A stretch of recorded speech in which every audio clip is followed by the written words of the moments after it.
field for a hitter. I always think that's a great sign, especially for somebody like Alex, who's, kind of natural swing is to pull the ball. So I think there's certainly signs, and just good at bats. I think he's had really good at bats and getting on base quite a bit as well. How good is it to see when a guy is trying to search for it that component is still there, that plate discipline is still kind of... Yeah, I mean, I think that's one reason why you're, you try to preach, ball strike, is because once you become pretty good at it, it becomes pretty stable in terms of, like, it's going to be there, it's going to be part of your game. And I think, it is part of Alex's game. He walks, he doesn't swing and miss, and that part of his offense has been very stable this year. We're pleased to welcome Julian Irwin, who will now honor our nation with her rendition of our Star-Spangled Banner.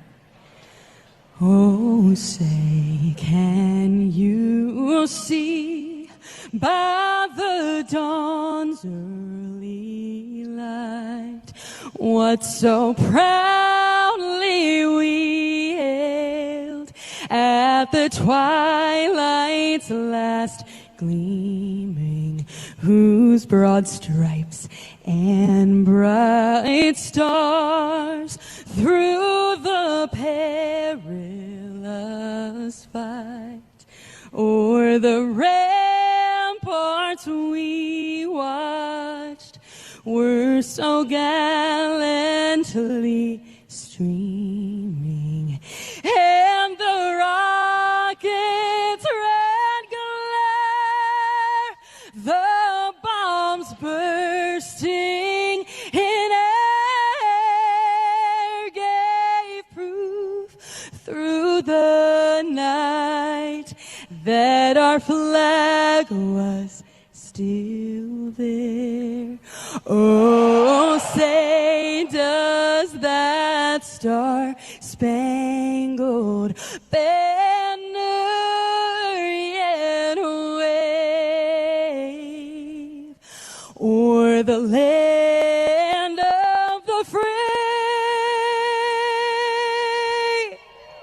and the home of the brave? Julian Irwin performing the national anthem in Baltimore tonight. The national anthem sponsored by the Salvation Army Adult Rehabilitation Centers and thrift stores, fueling recovery, hope, and second chances. When we come back, the pitching matchup next on The Score and the Northwestern Medicine Cubs Radio Network. Live in the Chicagoland area? Get all the Cubs games on the Odyssey app. AUDACY. Do you suffer from frozen work calls, dead spots, or chronic buffering? Are the spinning wheels getting you down? It's important to know that it's not you, it's your Wi-Fi. The good news is you don't need to see a tech doctor. You simply need to get Eero. Eero's fast, reliable, award-winning Wi-Fi is built for people who need something that's simple to set up and just works and works and works. Learn how much better your Wi-Fi life can be at Eero.com. Hey Cubs fans, Southwest Airlines here with more reasons why flying Southwest from Chicago just makes sense. We treat you right. We're reliable as heck. And, this is big, we go where you want to go with over 80 nonstop destinations out of Midway alone. So go with what just... The first thing people realize is the history of Montgomery, and that history is real. So while that history is in the past, it also helps us move forward in a positive way. Just like a lot of other of the 120 minor league teams, the baseball is not what we do, right? The Tampa Bay Rays do a phenomenal job of sending amazing athletes here, and we let them handle the baseball, and we handle everything outside the line.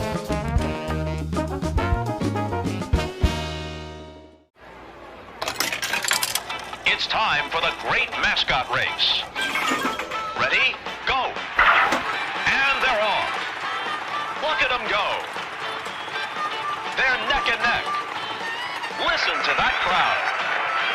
It's the home stretch. Here they come. Here's the play of the plate. It's Screech. Congratulations on winning the great mascot race. And even though you're dejected down 3, first pitch swinging, this ball's hit in the air to deep center field, and George Springer gets it over the wall for a home run. His extra base impact continues. postseason for Springer, and they've got 6.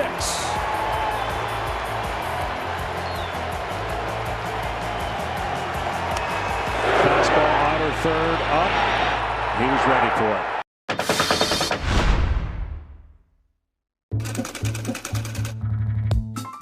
The newfangled idea of the time was night games, and teams thought that the shiny material of satin would reflect the stadium lights better. But satin comes with all kinds of issues. Despite all its drawbacks, this shiny material really does create a show-stopping jersey. Hey, baseball fans, step up to the plate like a pro with the world's largest sports book at your fingertips. Circa Sports is sports betting the way it should be, with no bet fees in Illinois. Circa Sports brings you player-friendly pricing, enhanced in-game options, exceptional customer service, and more. Whether you're betting with the home team or scouting the next big matchup, take your swing with the Circa Sports app. Start betting like a pro from anywhere, anytime in Illinois. Download your new bookie today at circasports.com. Every team needs a closer. Injured? Dial Pound Law. Morgan & Morgan, America's largest injury law firm. Proud partner of the Chicago Cubs, Morgan & Morgan, 332 South Michigan Avenue, Chicago. Hey, Cubs fans, Pat Hughes and Ron Coomer here. This Cubs season, listen to the Cubs in crystal clear FM quality on 104.3 The Score. It's got a chance! Gone! Pete Crow Armstrong with a long home run. Imagine listening to all the action on FM. Cubs baseball has never sounded this good. Listen to every game on your home of the Cubs. 104.3 The Score. Presented by the official sports book of The Score. Circa Sports. Sports betting the way it should be with no bet fee. This Odyssey Sports broadcast is presented by ZipRecruiter. Find out why 4 out of 5 employers who post on ZipRecruiter get a quality candidate within the first day. Try it free at ZipRecruiter.com/team. And now, Odyssey and 104.3 The Score bring you Chicago Cubs baseball on the Northwestern Medicine Cubs radio network. Gone! 3-run homer, Ian Happ. Swinging a line drive base hit. He has done it. Pete Crow Armstrong has hit for the cycle. Swish drives one in the air. This ball's got a chance. Gone! This is what you came here for. You got the Cubs game on the Score.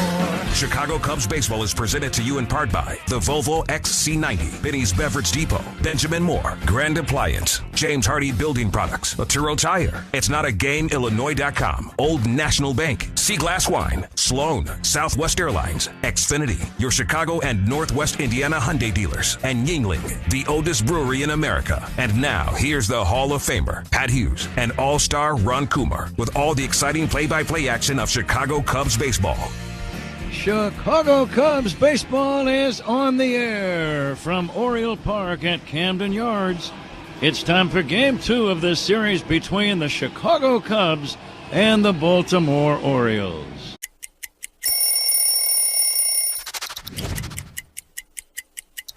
Getting traded to Boston from Chicago. You see here the traditional jersey. I love a road jersey because it says where you're from, and this is simple, clean, and cool. And then you see this patch right here. This is from the 2013 postseason run, which was unlike anything I had ever been a part of, to punch through and hoist that trophy. Boston strong forever, baby. The MLB app.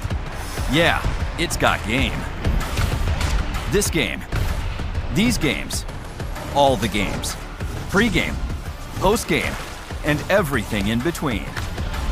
This is baseball your way, with real-time stats, scores, breaking news, and custom content that hits every time. Because you choose the teams and pick the players you want to follow. So when they catch it on the field, you catch it on the app. Oh my. Fly ball, right center field, and O'Neal Cruz with his first Cruz missile of the year. Off the lefty, Brandon Williamson. Cruz crushes it. Pirates get the run back. They lead 6-1. That's a beautiful thing. Man, it just sounds different. It just sounds different coming off that bat. Look how far that ball went up in the stands, Browning. O'Neal Cruz is just a special talent.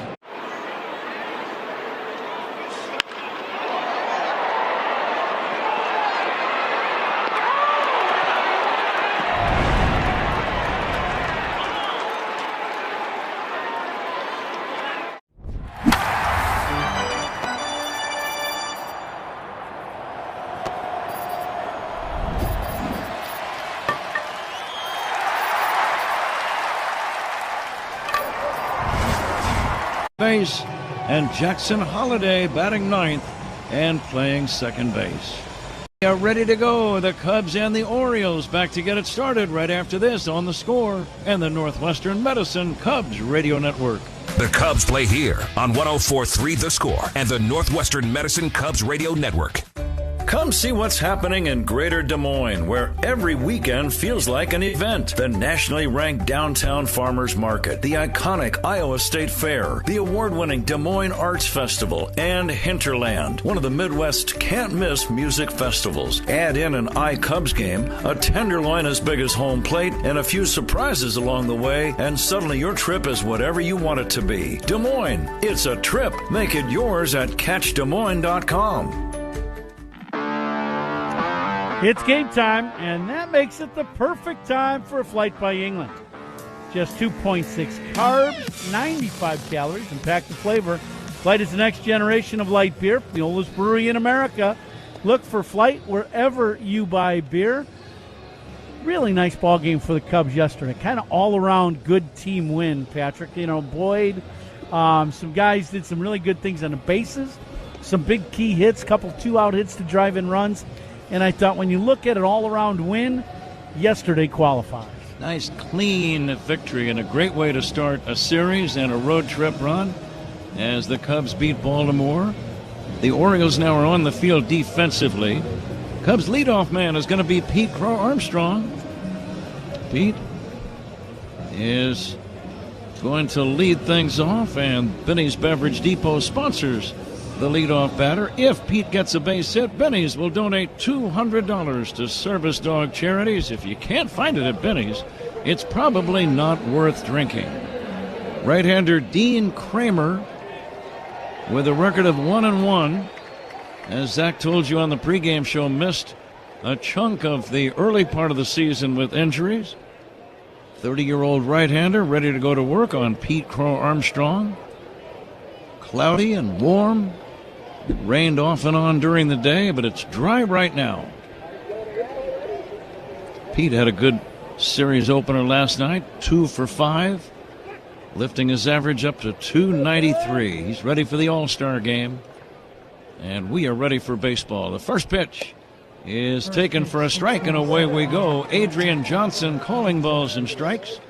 The other umpires, Paul Clemens at first, Quinn Wolcott at second, Ramon DeJesus working at third. In on the grass at third is the Oriole third baseman Alexander. Here's a swing and a miss.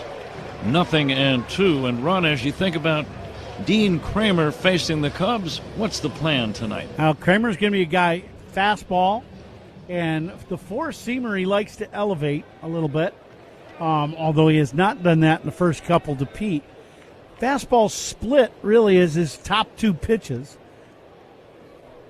The next offering is outside, 1-2. Now he does have a cutter. He's got a curved ball. He uses them some, but at the end of the day, he wants to throw hard stuff up with that cutter fastball and then the split finger going down. Pete trying to get something started here to begin the ball game, and he swings and misses at a changeup, out number 1. Starting lineups are brought to you by Morgan & Morgan, America's largest injury law firm. Alex Bregman ready to step in. Alex had a good night last night. Couple of hits, drove in 2. Let's see if that's the start of a nice little RBI binge for him. Here's the windup by Kramer and the pitch on the way. Hit in the air, deep left field, back toward the wall. This ball is going to be caught by the left fielder. What a play. What a play by Ward. He caught it, banged into the left center field fence, and hung on to the baseball. What a catch. I thought the ball might leave the yard. Ward made an outstanding play. Now, the one thing for outfielders, they do know that this wall is padded all the way around, so you can go into the wall. This ball is going to hit the wall right at the very top of the wall, just away from the 363 marker. But he makes a great catch as he crashes into the wall. Bregman just missed the home run. 2 down, fans still buzzing after that defensive play. Michael Bush, the batter. And the pitch to Bush is swung on and missed on a slow curveball. Game time temperature 83. It's humid. Game time temperature brought to you by Four Seasons, your trusted local experts for heating, air conditioning, plumbing, sewer, and electric. Bush takes another off-speed pitch down low. Cubs in their traveling uniforms, the dark blue shirts with red numbers on their backs, gray trousers, blue hats and helmets. Orioles in their home unis, the black shirts with orange numbers. Here's a line drive into right center, a base hit. Bush picked up on that high off-speed pitch and lines a single into center. And the batter is Seiya Suzuki. High split finger to Bushy, a hanger, and he smokes this ball right back through the middle. It's a good at-bat from Michael. First inning tonight, as always, powered by Invesco QQQ. Let's rethink possibility. Invesco Distributors Incorporated. Orioles wear bright white trousers with a black and orange stripe going down the side. Here's a swing and a line drive, one hop, glove by Henderson, the shortstop, and he shovels the ball to Holloway, and that ends the inning. Henderson to Holliday for the 6-4 fielder's choice. Cubs do not score, leave one after. All your favorite games from MLB Play are back, bigger, bolder, and better than ever. Test your skills with daily puzzles like MLB Pickle, the ultimate mystery player challenge, and Immaculate Grid, where stats and strategy collide. Then in Spinball, build your roster, take on your friends, and compete for the weekly prize. Or be the first to beat the streak and hit your way to the $5.6 million jackpot. Plus, the all-new Daily Walk-Off. Lock in your players by category for the walk-off win. The game's official home for games is MLB Play. Only on the MLB app and MLB.com. This time can't get it, and neither could the fan. Boy, that's when you don't wear flip-flops. Caminero strikes out, and the bat gets a 7.5 on the distance. But it's stuck to the landing. That's poked, and that hits the umpire. The ball is in play, and it's a base hit for Frazier. Roberto Ortiz did what he could to try and get out of the way, couldn't. Took the wrong direction. He just didn't know which way to go. Puedes ser el dueño de grandes momentos del béisbol. MLB Auction te permite participar en la subasta de bates, bolas y jerseys autografiados, con artículos de tus equipos de grandes ligas favoritos, leyendas y jugadores. Visita auctions.mlb.com.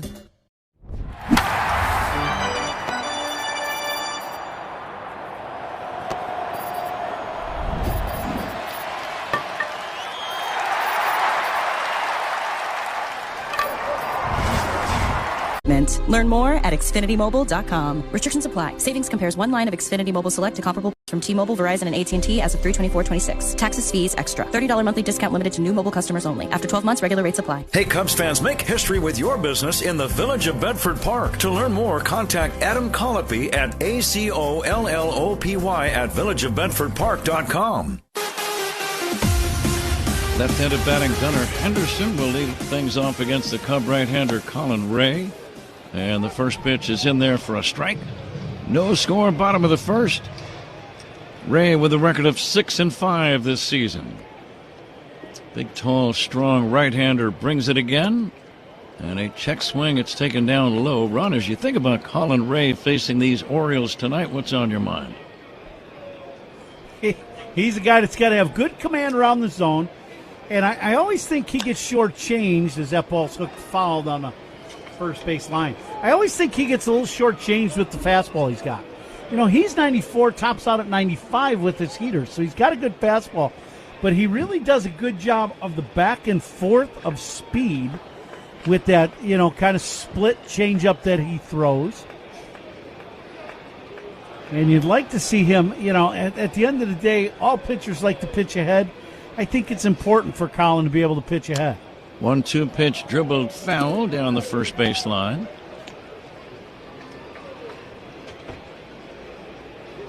Getting in our monitor again, the catch.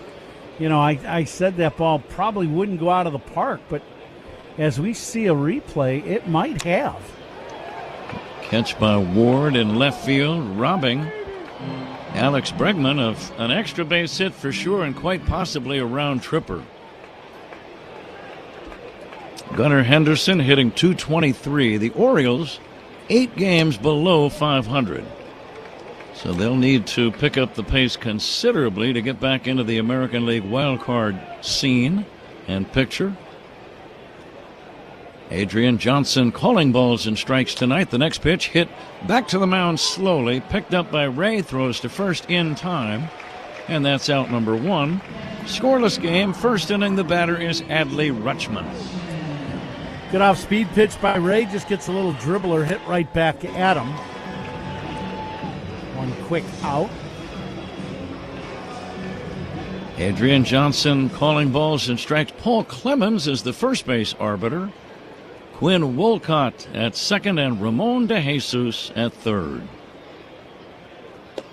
First pitch taken for a strike. Johnson kind of gives you a delayed call. He probably bellows it out vocally, but the physical call doesn't come for another 1.5, 2 seconds sometimes. The next pitch chopped foul, 0-2. Speed Gun today, sponsored by Xfinity. Reliable Wi-Fi at one price for 5 years. Xfinity, imagine that. Announcement of the umpires brought to you by Old National Bank, where relationships and results matter. The lights have been turned on, of course. And the next pitch, looped into shallow center, racing in. Pete Crow Armstrong makes a running catch. Most guys would have probably had to dive for that ball, but the blazing speed of Pete allowed him to catch it almost in stride. 2 down. Well, and I think the recognition of the swing was not very good, and Rutschman, kind of a defensive swing. Pete read that incredibly well and just comes in and makes a nice catch. Yeah, you're right. That one had looping base hit written all over it.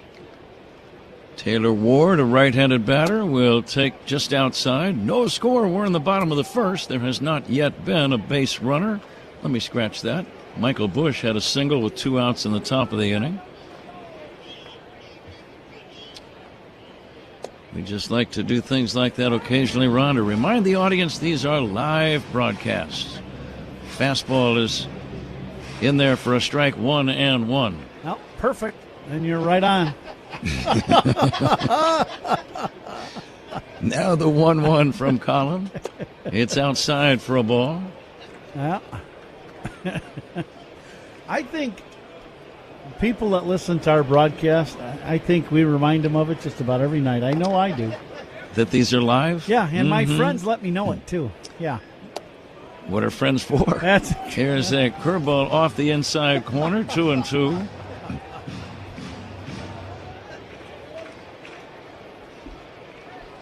You kind of get used to being live, but there's a part of you, I'm not sure if it ever really becomes completely making you feel at ease. Here is a pitch low and outside, 3-2. I would agree. Right? Yeah, absolutely. But it's exciting. I enjoy the thrill of it. And nobody said it would be easy. Here comes the 3-2 pitch now on the way. Fastball is low, ball 4. So Taylor Ward gets a 2-out walk. And Pete Alonso coming up. The lights have been turned on here in Baltimore. The lights are on. Tonight's game is powered by ComEd. Alonso 1 for 4 last night. Big, hulking right-handed batter. 19 home runs, 60 RBIs. A legitimate slugger. First pitch in there for a strike, 0-1.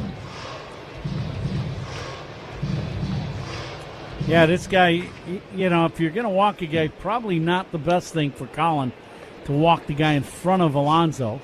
See if he can pitch through this issue, though. Throw to first, almost picked off Ward. Sometimes when that throw is to the inside of the diamond, the first baseman has to reach and backhand the throw, and he almost can do both things at once, catch the throw and make the tag all in one motion. Alonso swings and misses. 0-2. Sharp breaking ball. What do you like here? I like the breaking ball again. I don't think Alonso saw that one at all. He swung. He missed that ball by 1.5 feet. Samuel Basallo on deck. No score, bottom of the first.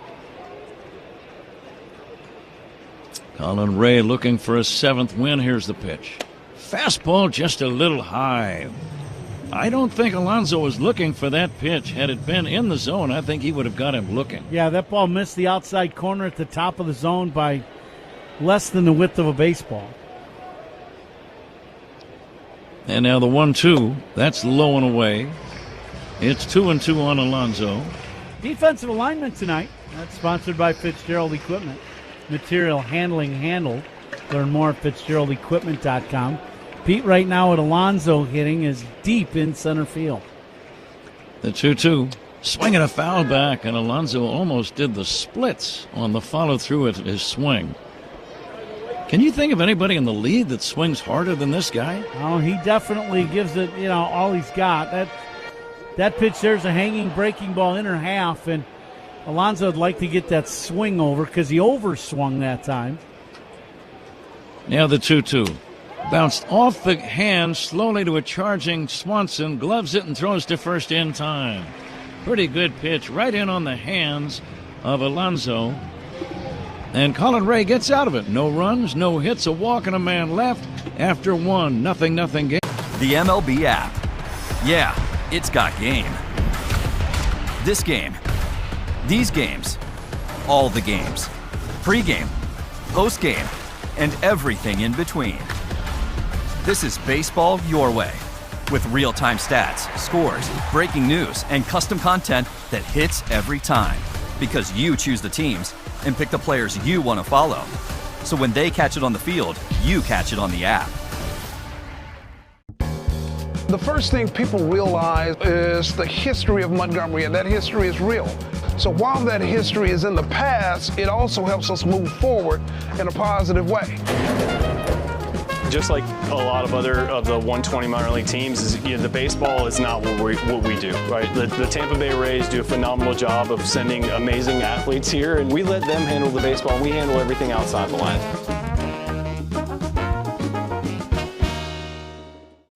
Hey, it's Lourdes Gurriel Dog. That's a nice touch. Pena power. The perils of wearing earrings when you've got netting on the field. That young fan, not a Newtbar fan. What a present for mom. Oh my goodness, look at this guy. Uso, yeah, Jay Uso, yeah. And then just shot putting it. Not blocking, there's nobody on base. There's a little debate for Domo and Kim watching the replay together. That's beautiful, isn't it?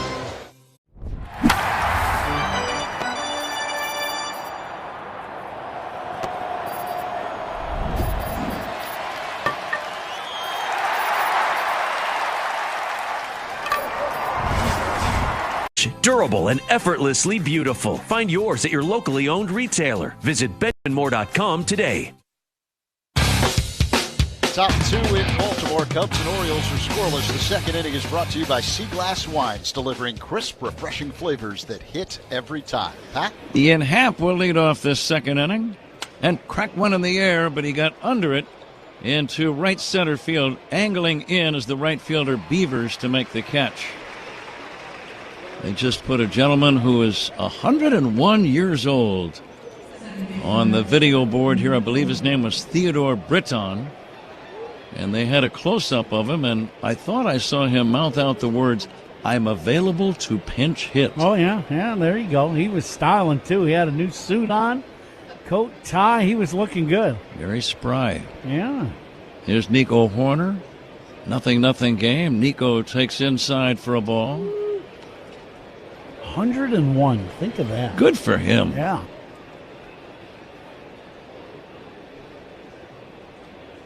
Now the 1-0 pitch by the big right-hander Kramer. And Nico takes outside for a ball. Feel like a Bosch prediction. Brought to you by Bosch Power Tools. Feel like a Bosch. Who made the prediction last night? Did I make the prediction last night? See, I thought I did. That was a pretty good one, too. I'm trying to remember what it was. Do you recall your prediction? I don't. Yeah. I think it was Pat who said that the arrow was pointing up on Nico, right? If I'm not mistaken. Yeah, sure. We'll go with that. I'll wait till he bats, and then I'll see if I agree with it. Here comes the 2-1 to Nico, swinging a fly ball to right, slicing foul and back out of play. Another smallish crowd. We had only 16,200 here last night. Baltimore not having a great year. They're 8 games below 500 and not really part of any kind of postseason picture at this point. As Nico takes down low. Now there's 9 upper deck sections in the outfield. The top deck entirely closed in left field. That's just not what we're used to seeing here. Not at all. Now the pitch on the way to Nico. It's taken down low. It's a base on balls. Horner is at first with 1 away. Nico always a threat to run. Michael Conforto, the batter. Conforto hitting .250. And Alonso, the big man, to hold Horner at first. Scoreless game, second inning, 1 away. Kramer to Conforto. And Michael takes a fastball strike. 0-1. Just watching Kramer deliver that first pitch to Conforto, I would say he is on the slower side to home plate. So Nico could think about taking a base. He's leading, and he'll be chased back to the bag. Ron, how about batting after the pitcher has just walked a man, or maybe 2 men? I always thought, as an amateur, he doesn't want to walk me, so he's probably going to try to get ahead of me. I would have been more likely to swing at the first pitch. Yeah. Here's the runner going, and a huge jump for Nico. He's got a stolen base. He had literally a running start. Kramer was not aware of it. The pitch was taken for a strike by Conforto, but it's a stolen base for Nico at second now with 1 away. Now Kramer was holding the ball the exact same amount of time in between pitches, so he did that with Michael Busch, and then he did it with Nico a couple, and Nico counted probably like 1/1000, 2/1000 go, and then Kramer delivered the ball right as Nico probably had his second step going to second base. So it's an RBI opportunity now for Conforto. He takes outside. Stolen bases by the Cubs. They're sponsored by Turo, Chicago's hometown tire. Get called safe with the Turo tires. Find yours at Turo.com. The shortstop Henderson bluffing in behind Nico. Here's a tapper foul toward third off the bat of Conforto. I was thinking in yesterday's ball game we did not see a home run, right, in the ball game yesterday. That is not normally the case here at this ballpark. Usually 2, 3, 4 homers a game here. This is a very good park to hit the ball out of the ballpark, except for straight left. Conforto takes just outside. I thought Johnson, the umpire, might ring him up the way he acted. Yeah, looked like he hopped up real quick. He was going to make the call and then didn't. Yeah, that ball just right at the top of the zone on the outside corner. Just missed. Kramer comes set, and the pitch to Conforto is very high, ball 3. So his control a little bit wobbly now. He's walked a man, Nico, and now he's gone to 3-2 on Conforto, with Horner at second after his stolen base. Let's see if Michael can drive in the game's first run. He swings and misses, and a changeup, strike 3. Before Kelly steps in, we step away. 10 for ID. This is The Score and the Northwestern Medicine Cubs Radio Network. Covering the Cubs and all of Chicago's teams. We are 104.3 The Score, WSCR, WSCR-FM and HD1 Chicago, and Odyssey Sports Station on the Northwestern Medicine Cubs Radio Network. Tim Jones, our engineer. Nice to work with Tim. Zach Zaidman working alongside. Pat and Ron with you as we go to the next batter. This is Carson Kelly, and he'll take outside. Kelly with a chance to drive in the game's first run. Horner at second, 2 down.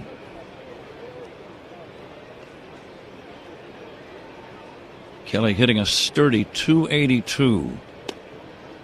And he'll take a strike. It's always nice to have a few guys at the bottom of the order that have nice, healthy batting averages. Yep. He's had an excellent year for the Cubs with the bat in his hand, and he did last year. He's been a very, very good player for the Chicago Cubs in the last year and a half. Kelly looks at a ball down low. Offense, defense, handling the pitchers, throwing. You know, as a catcher, we don't talk about the throwing abilities as much as we used to, let's say, 25 years ago when base stealing was much more of part of the game than it's coming back a little bit, but not quite to where it was. And Kelly does a very good job throwing the baseball. Kelly will take low and outside. And the Baltimore Orioles are going to challenge that last call. They thought it was a strike, or at least Rutschman, the catcher, did. Yep. Ball strike challenge sponsored by Northwestern Medicine. It was a strike. So a good challenge.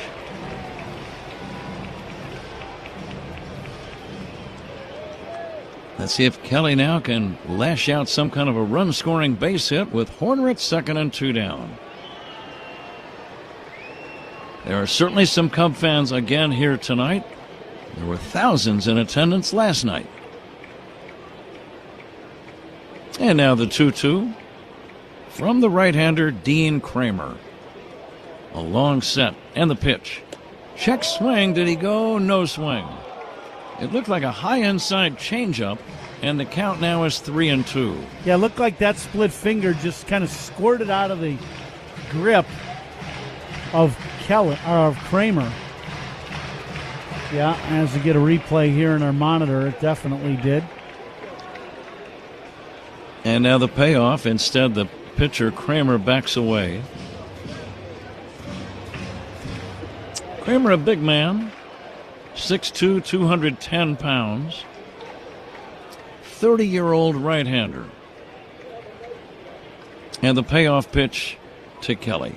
And Carson will take a fastball right down the middle, strike 3. Cubs don't score, leave 1, middle of inning number 2, nothing game. Cubs and Orioles on the score in the Northwestern Medicine Cubs Radio Network. He leaps up, and he caught it! Sensational home run robbery by Lourdes. He touched the base, somehow threw to first and got the double play. That's one of the greatest plays I've ever seen.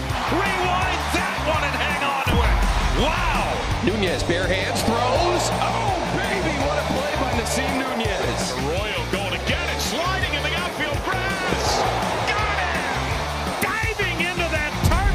What a catch by Arias! Come on now. A gutter stunner. That is big time right there. Against the wall, into the stands. That's a heck of a play. Look at that smile on that kid's face. And Gurriel comes in, makes a nifty sliding catch. A beautiful play. Paint that one gold. Leaps it, he's got it. Have yourself a day, kid. Leaping play by Durbin. An outstanding catch, and he makes the catch at the top of the wall. What a play. A hopper pick by Xander. Gets him.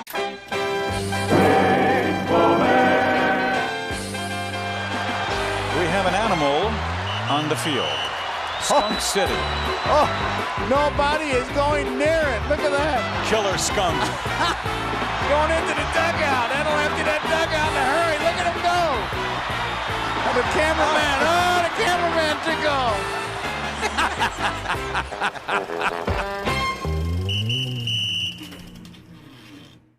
Puedes ser el dueño de grandes momentos del béisbol. MLB Auction te permite participar en la subasta de bates, bolas y jerseys autografiados, con artículos de tus equipos de grandes ligas favoritos, leyendas y jugadores. Visita auctions.mlb.com. It's gonna be great. Join the Cubs on Tuesday, July 21st as the Cubs take the Tigers at 7:05. Fans who purchase tickets through Cubs.com/specials will receive a special edition basketball jersey designed by Pete Crow Armstrong. Samuel Basayo pulls the ground ball to first. Bush gloves it. Underhand feed to Colin Ray coming over. Score that one 3-1. Zach, what else you got? So, Pat, Tuesday, July 21st, Cubs, Tigers at Wrigley, 7:05 start. Fans who purchase tickets through Cubs.com/specials will receive a special edition basketball jersey designed by Pete Crow Armstrong, honoring Cubs legend Ryne Sandberg. Don't miss out on this offer. So, PCA now a fashionista. Sort of. Dylan Beaver's the batter, and Dylan will take down low for a ball. Now, is that a little side hustle move for Pete, as far as you know, Zach, or is this a one-time deal? I think it's a one-shot deal, but he is into fashion. It's a little different than our fashion. Let's hope so. Yeah. Here's a pitch outside. Now, Zach, I could see you putting the stars in your hair like Pete did a couple of years ago. Well, I'm glad you can see that. Yeah, Were those little blue stars? Yeah. Wouldn't they be good on Z? Fastball in there for a strike. You'd look very patriotic. That's one way to put it.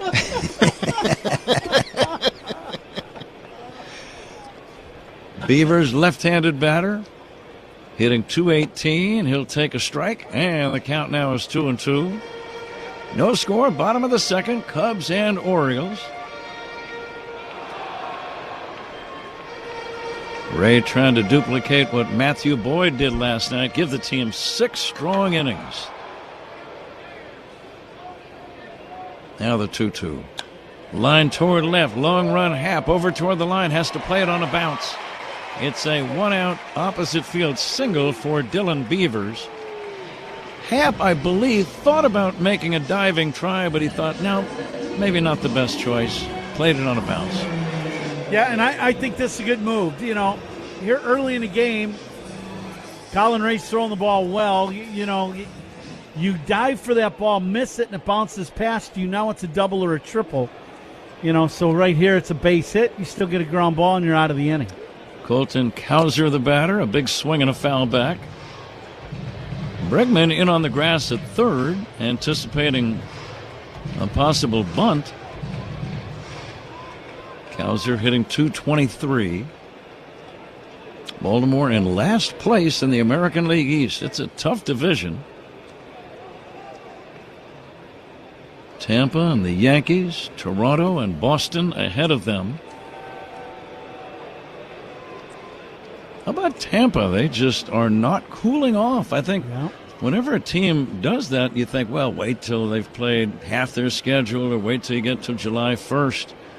Well, you're now into the second week of July, and Tampa has a 4-game lead on the Yankees. Amazing. The runner goes, the pitch low and inside. Great throw by Kelly, and out at second base is Beavers. Swanson, all he had to do was really catch the throw and just drop the glove an inch or two, and Beavers slid right into the leather, and that is one of the best throws you will see a catcher make. Yeah, Beavers just gets an average break off first, but you are exactly right. This is about as good as you can throw a baseball to second base. Beavers overslides the bag, and that is how he is out. Eventually, what the umpire says, but great throw by Carson Kelly. 2 down, nobody on. Colton Cowser hits a fly ball into deep right center. Back goes Conforto. Conforto on the warning track makes the catch. In deep right center, out near the 370 sign. The ball really carries here well, but that one died on the warning track. No runs for the ball. We like to stay on topic here, but squirrel. What? Where? Squirrel. Where? Oh, no. How about that? That went right up into the batter's eye, into the camera position. How about that? Whoa, that one will fall into the White Sox dugout. Well, it looks like he's still aggravated about being traded away. She's so excited she just threw it back. That was off the ledge, too. We can't get that down. How do you get out, though? That's the problem. There's no exit.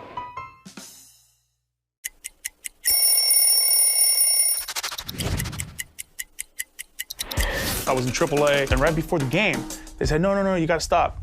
You need to hurry up and go to Cincinnati. You're about to go play a game there. You got 45 minutes till the game starts. So I get in my car, and I start driving, and all I keep thinking about is, which jersey are they wearing that night? So when I get to the locker room, I see my jersey hung up, and love the white jerseys, just the stitching on it, the old school feel to it. And if you want a Cy Young, 73, 5, and 6, I've got an extra 5. And then it says, has worked as a TV commentator. And I did start back in 1978. I did the Yankees and the Red Sox playing the one-game playoff.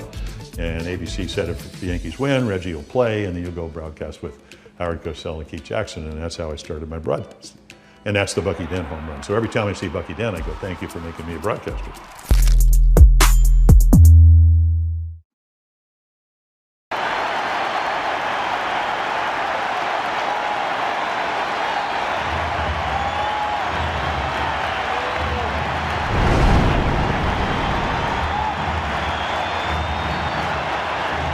Go just makes sense, reliable, flexible, enjoyable. We're full of ibbles and obbles, proud of it. Dansby Swanson's on deck for the Cubs. Who's on deck is sponsored by TimberTech Decking and Railing. Everything wood should be. Visit timbertech.com. Pat? It's on to inning number 3. Dansby Swanson first up. Pete Crow Armstrong and Alex Bregman to follow. We're going to play the Benny's Beverage Depot attendance game as Dansby swings and misses. Benny's Beverage Depot. If you can't find it at Benny's, you should just drop to your knees and start sobbing uncontrollably. First pitch is low and outside to Swanson. Or maybe just say it's not worth drinking. Yeah, well, one of the two. Dansby hitting .211, but he's been a red-hot hitter of late. Drove in a run last night, his 30th RBI in his last 17 games. 58 ribbies for the year. Swings and misses, and the count 1-2.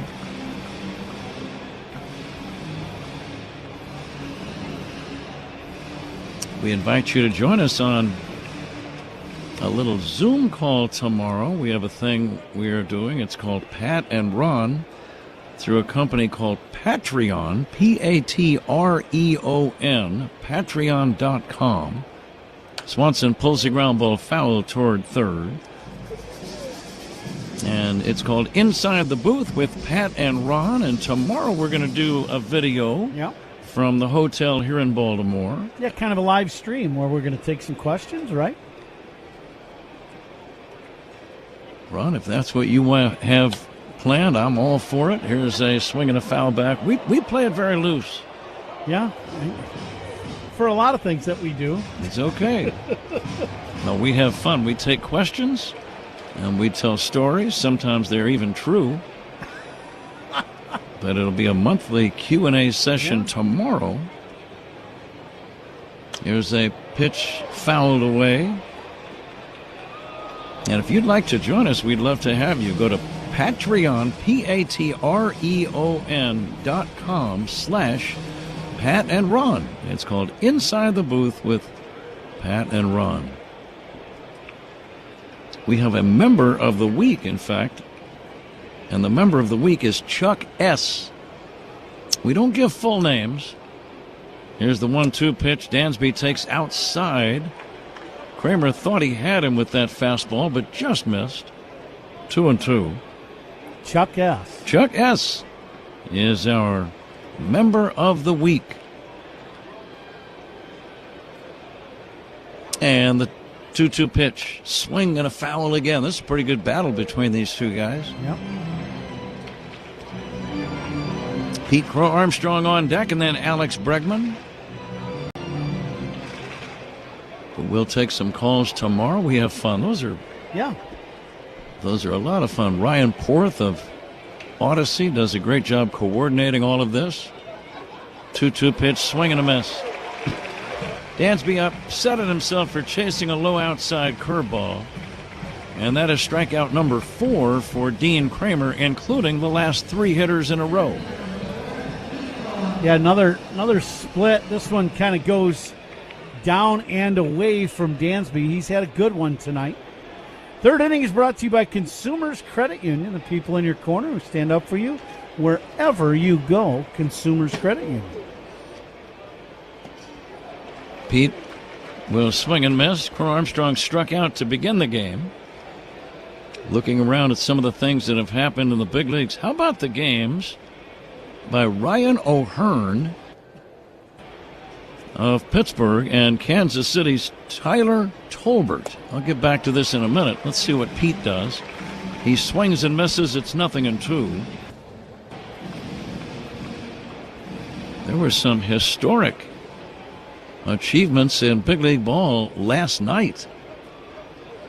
Pete steps out, tries to keep the bat clean. Just a little light rain might be falling. Now the 0-2 on the way to Crow Armstrong. Hit in the air to right field. It's deep. It's back toward the wall. Beavers at the wall. That ball is gone. It's a home run for Pete Crow Armstrong. He hit an 0-2 pitch off speed and lofts it over the right field fence. His 20th home run of the year. We're still before the All-Star break. His 51st run batted in, and he gets the Cubs in the lead 1-0, Ron. Yeah, this is a split finger once again, and this one does not go down to the dirt. It stays just below the knees, and Pete stays back on this ball just enough to lob it up over that tall right field wall into the short porch. Great swing by Pete, and he gives the Cubs the lead. It's only 318 down the line. Now, that ball was fair by about 50 feet, but you have to hit it very high. The wall, as you said, Ron, is a tall barrier out there. And it cleared it easily. It's always impressive when a guy homers on an 0-2 pitch, to me. Yeah, well, he swung at the first pitch, and it was a split, and he was out in front of it. And I think, as you mature as a hitter and you start recognizing patterns against you, he swung at the first pitch, he was out in front. You got a good idea he's coming back with that eventually. And you put that in the back of your head, and sure enough, he got one, and he didn't bury it into the ground. It stayed, just below the knees. And Pete stayed back just enough to lob it over the wall. So you're saying if a guy fools you on the first pitch, you might see that same pitch later? Yeah, absolutely. Now let me ask you this. Did you ever try to play a little cat and mouse and act like you were more fooled than you really were, hoping to get that same pitch a little later? Well, you definitely, you take some bad swings at times. We all do. And then, you just, to me, you feel like you're frustrated. But, if it was strike one, I didn't really care. That didn't matter to me at all. It's only one. You got two left. I was good with that, yep. Alex Bregman has a count of 3-2. Cubs lead 1-0 here in the top of the third. Pete Crow Armstrong's 51st run batted in and his 20th home run. Here's the ground ball left side. The third baseman, Alexander, makes the throw across in time to get Bregman. 2 down in the inning as one third baseman bounces out to the other. And here's Michael Busch. Coming in live all season long from the Invesco QQQ broadcast booth. Proud partner of the Chicago Cubs. But last night, Pittsburgh's Ryan O'Hearn, he's their first baseman and has not been in the big leagues all that long. To my knowledge, he might be his first or second year with the Buccos. But he had 3 homers and 10 RBIs in one game.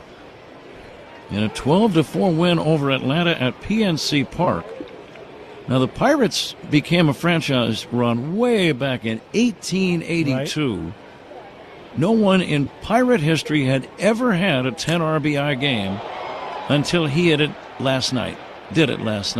Fly ball to deep left center. Hauser is going to make the catch near the track. A long drive by Busch, but it's hauled in by the Baltimore center fielder, and that ends the inning.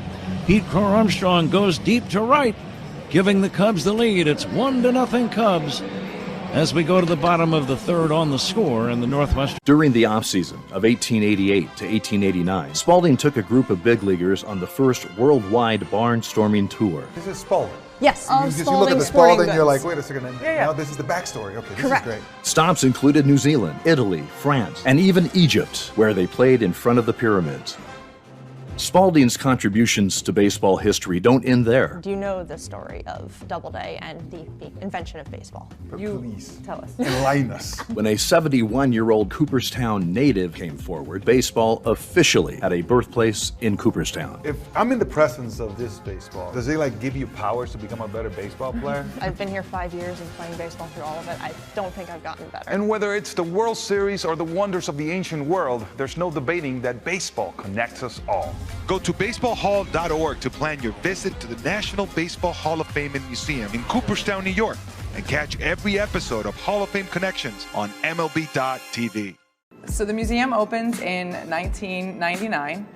Grandpa was just an amazing human being, and we want to share his legacy with the next generation of baseball fans and non-baseball fans alike. I kind of like to have the cards as a reminder, like I can kind of look at his face and see what he looked like that year. It just kind of helps me visualize in my mind what it would have been like to see him play because I didn't get that chance.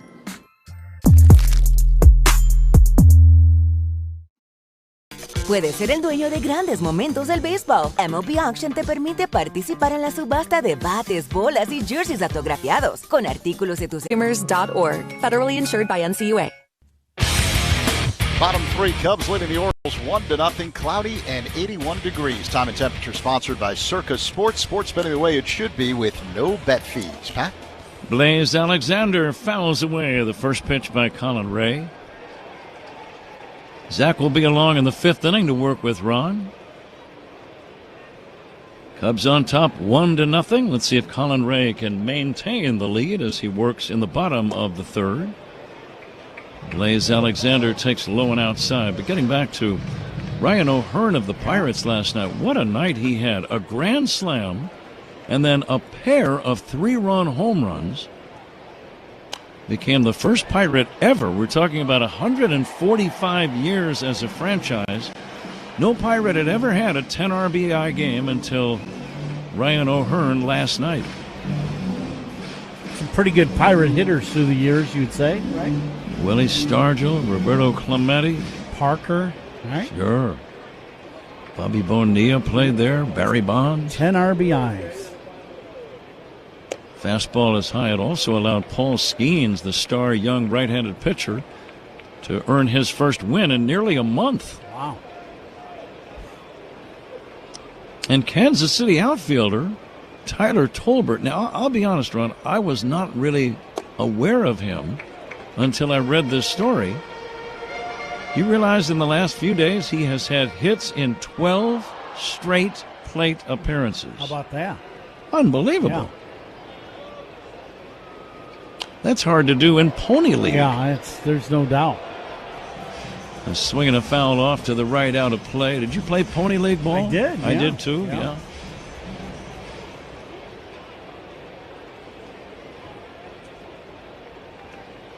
Here comes the pitch by Colin Ray. And it's lined to right. There's a base hit. Blaze Alexander with an opposite field leadoff single. And the batter, Jackson Holliday. Pretty nice piece of hitting by Alexander. Gets that slider down and away and just shoots a line drive to right. I thought Pony League was a very good, and I still do. I think it's a very good league for kids that are just leaving Little League, but they're not quite big and strong enough yet to play on a diamond the size of, with the 90-foot bases and 60 feet 6-inch mound. Right. But it plays the same rules. It's just a little bit smaller infield. I think that helps the guys, the kids play a normal brand looking of baseball because of their size. 75 feet between bases, I believe. Do you remember the first time you ever played on a 90-foot base diamond?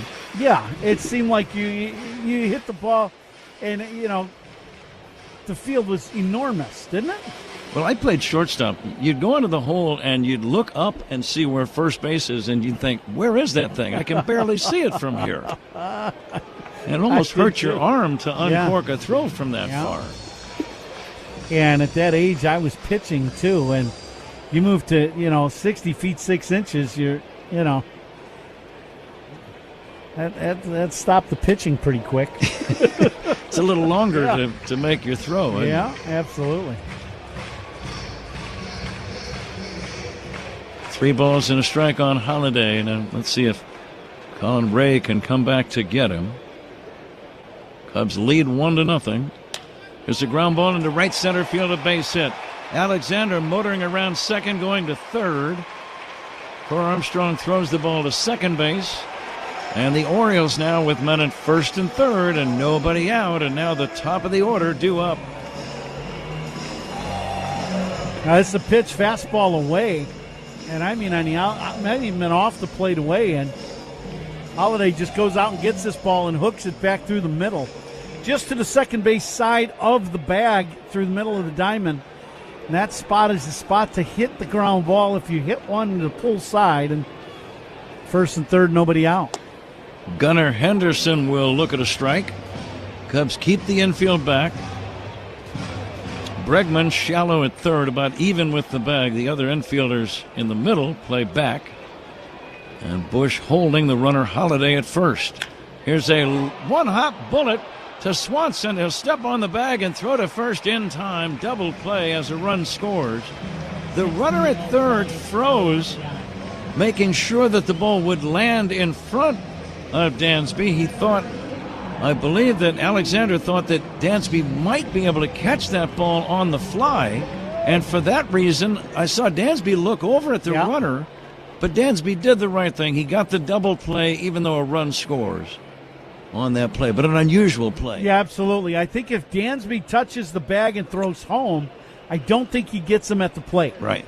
But I do, it's one of those weird plays where as the runner at third, you go on the ground ball, but you do have to wait until you make sure it's a ground ball.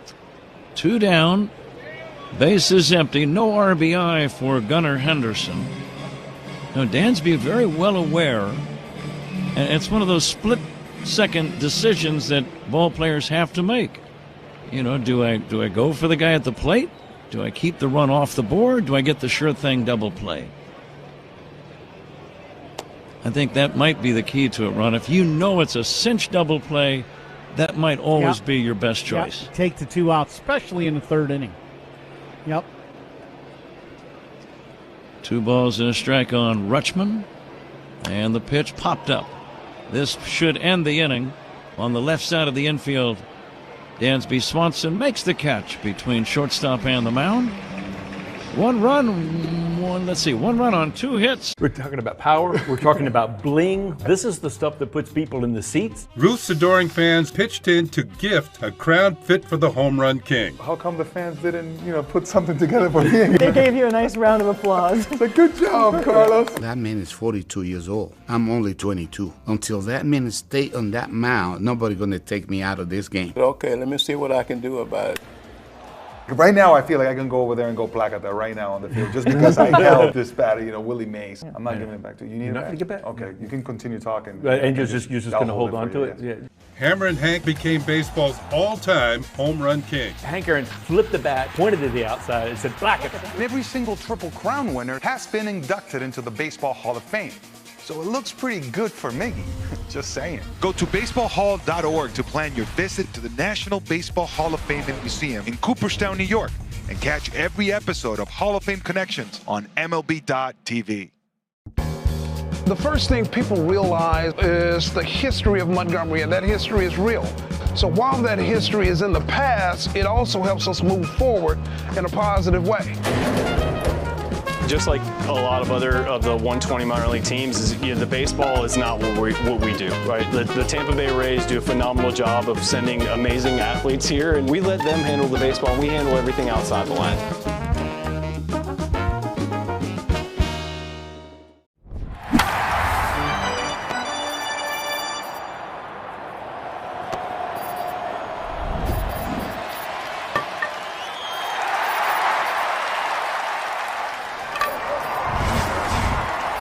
Shop Grand Appliance for expert advice, fast delivery, professional installation, and of course, the lowest prices every day on top brands like Bosch. Visit grandappliance.com for full details. Time to check the out-of-town scoreboard, sponsored by Club Citgo. Download the Club Citgo app, save 23 cents per gallon on your first fill-up. Dylan Cease came 3 outs away from his second career no-hitter. Blue Jays crushed the Giants 10-0. Cease struck out 11, gave up just 1 hit. He's now 6-4 on the year with a 2.55 ERA. Other action around Major League Baseball. The A's and Tigers going at it in Detroit, and the Tigers up 3-0 in the third. Seiya will take outside. Zach, go ahead. Bottom 3 in Pittsburgh. The Braves and Pirates are scoreless. The Marlins strike first. They lead the Mariners 1-0 in the bottom of the third. Kyle Stowers with a solo shot, number 12 on the year for him. Suzuki will look at a ball outside, 2-0. Rays lead the Yankees 1-0 in the top half of the 4th inning in Tampa. Jonathan Aranda with an RBI single. Astros and Nationals scoreless, bottom 3 in Washington. The Mets strike first, a 1-0 lead over the Royals in the top of the second. A.J. Ewing a leadoff shot. Big curveball is high, ball 3. And later on tonight, the Brewers are in St. Louis to take on the Cardinals. Pat?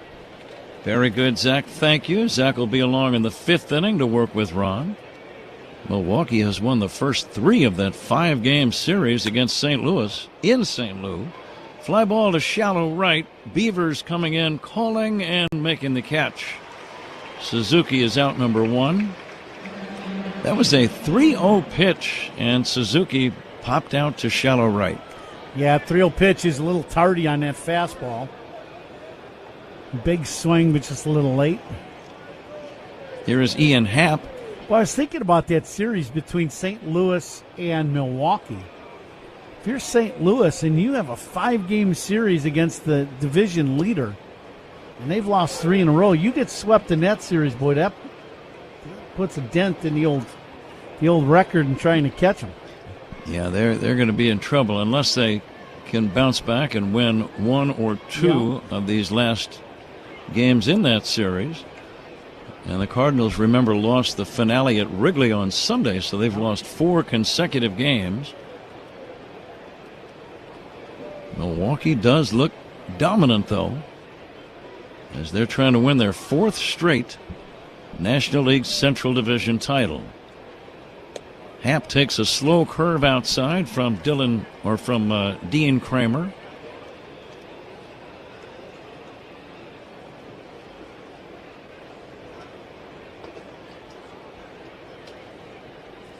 And here's the pitch on the way to Ian.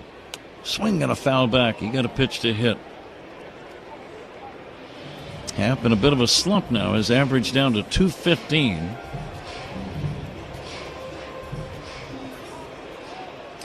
We're going to play the Benny's Beverage Depot attendance game. I'm going to guess 12,345. The pitch to Happ. Line toward right. Sinking in there for a base hit. Beavers almost had the ball bounce past him.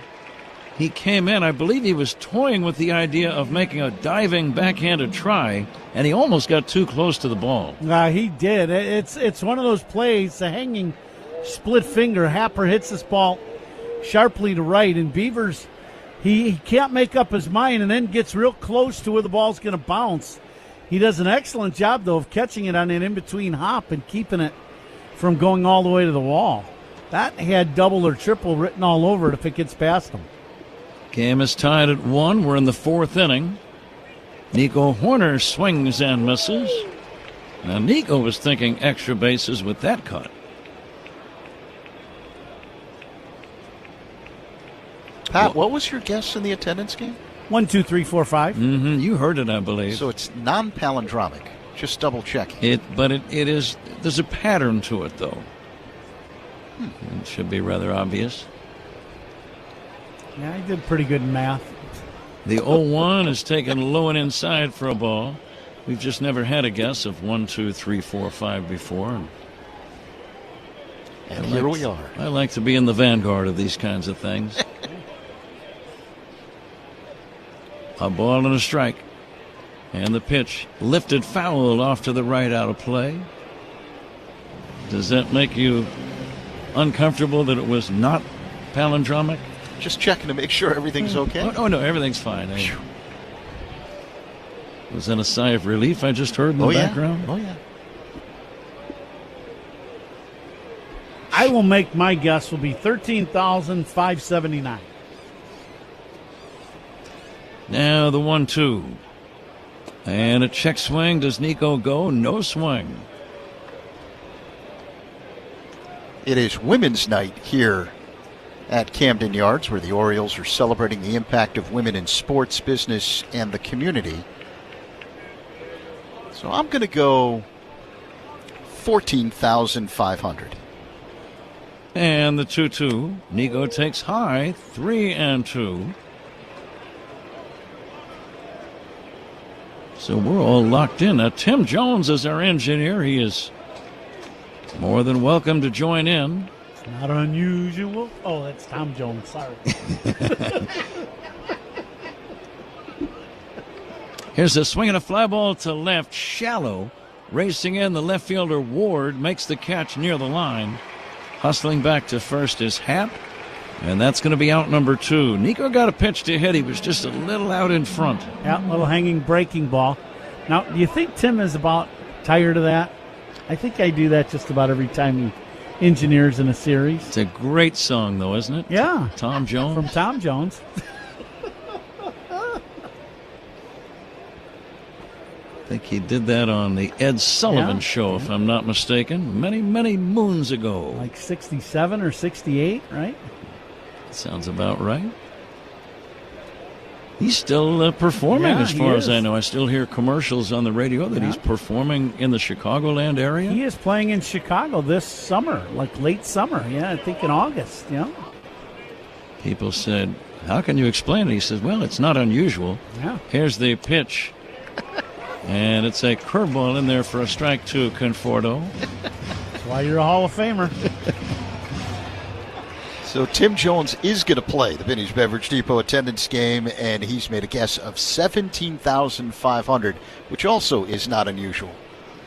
Here comes the next offering. Fastball is high to Conforto. Now, Tim, did you ever go to like karaoke and you sing Tom Jones songs? Might be a little young for Tom Jones. That could be. And now the 1-1. And Conforto takes low and inside for a ball. Karaoke. I wonder where that word came from. It's kind of a fun-sounding word. Mm-hmm. Now, have you been a karaoke singer? No, I've been invited. Yeah. Just the offer wasn't quite handsome enough. 2 balls and a strike. No, I never have, actually. I don't think I have. By the time that became popular, I'd already been through that phase of my life. Whatever phase that might have been. 2 balls and a strike. That phase of my life. The runner goes, throw to second, and out at second base is Ian Happ. The Cubs might challenge that call. Greg Counsell saw Happ dive in, but nope, they're not going to challenge it. So a tremendous tag by Henderson, the shortstop, on that throw. I'm watching it again. He did. He got him. Yep. Henderson short hopped the throw as he was lunging and falling down and made. The Arizona Diamondbacks are striking back after a slow start, and it's largely thanks to one of baseball's fastest men. Corbin's on the run. He's going the distance. He's going for speed. Corbin Carroll has been playing like an MVP since his debut in 2022, but in his 4th full season, he's taken his game to a whole new level. This guy's unbelievable. He's unforgettable. On Sunday, Carroll put together one of the best games of his career, going 4 for 4 with 2 triples and a 9-1 D-backs win. That put Carroll at 8 triples for the season, twice as many as any other player, and 51 for his career. He's the reason why you come to the ballpark. Watch him hit and watch him run. He became the 2nd fastest player of all time to reach 80 homers and 50 triples. Only Hall of Famer Lou Gehrig did it faster. Carroll's on pace to lead the majors in triples for the 3rd straight season, and he's only 1 triple away from tying the Diamondbacks club record of 52. Driven deep to left field. Going back Ramos. Track. Wall. See ya. A home run for Giancarlo Stanton. And the Yankees lead to 3-0. Got a lot of giddy up on it. Hey now. Bludgeoned. He knew it. It's just ridiculous upper body strength. Be able to muscle that ball. Halfway up in the bleachers in left field. Stanton was 414. 108 miles an hour off the bat. Big G. Ringing the bell. His first homer of the season. His 2nd RBI in as many games.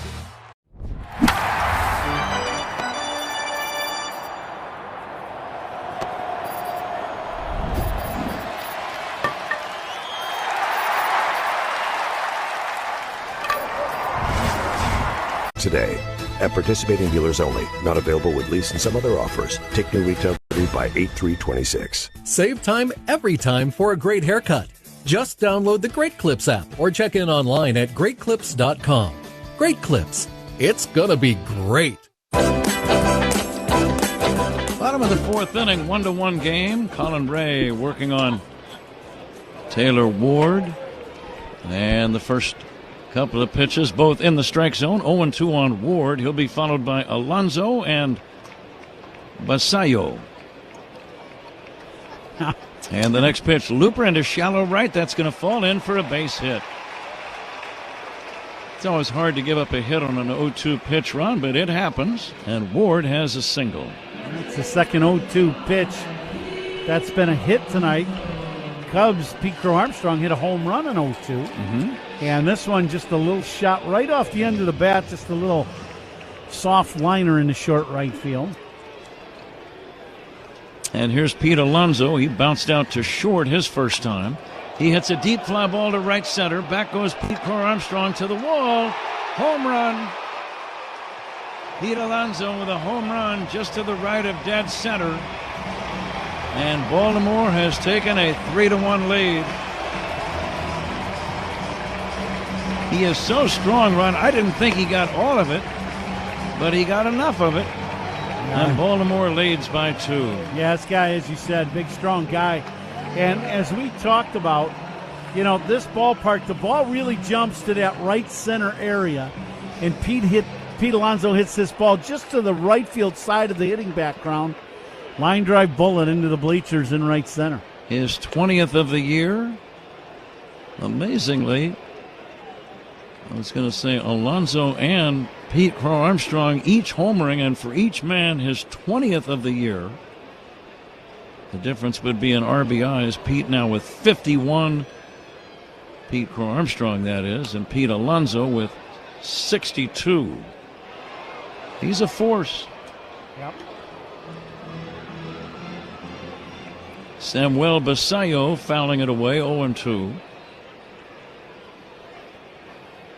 Colin Ray's pitch foul down the left field line and back out of play.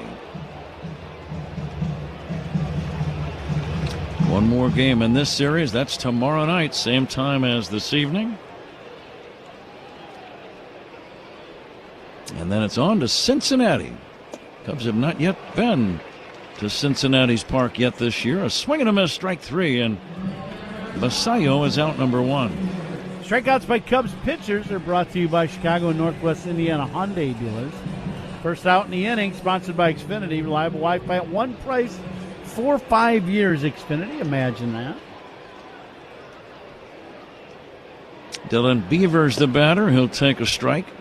I think I saw on the news, I was in the fitness center today with the sound down, and I was watching one of the baseball channels. Did I see that Shohei Ohtani hit home run number 300 of his big league career? He got there in a hurry, didn't he? Yep. He sure did. There's no doubt about that.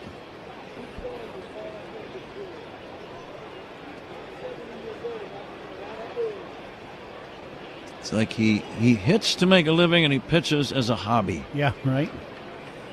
You know, by the way, he's one of those guys in the Cy Young category just about every year he's healthy. An amazing athlete. It really is.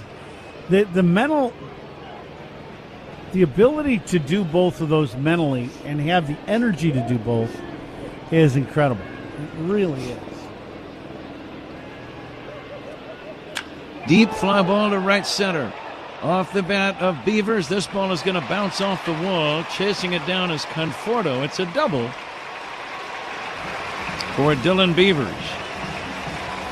And from a Cubs standpoint, it's a good thing he didn't get under that one. Yeah, ball well struck. One hops the wall in right center. Little fastball that they want inside, and it tails back over the middle of the plate.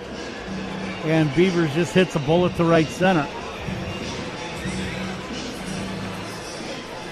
So a few things. Shohei Ohtani is the fifth fastest player to hit 300 career home runs. Fifth fastest, you say, Zach? Yep, fifth fastest.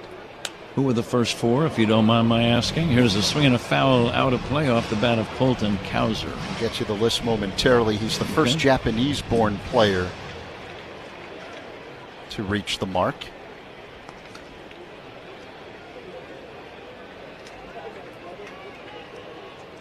And the next pitch to Cowser is pulled foul on the ground toward first.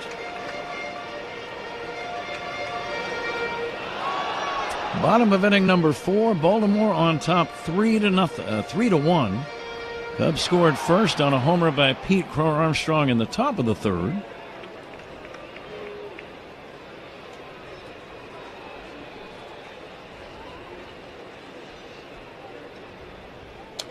And the next pitch is fouled away.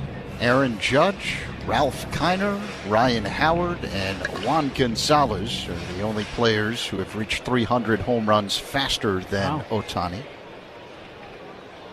Quite a list. Yeah, absolutely.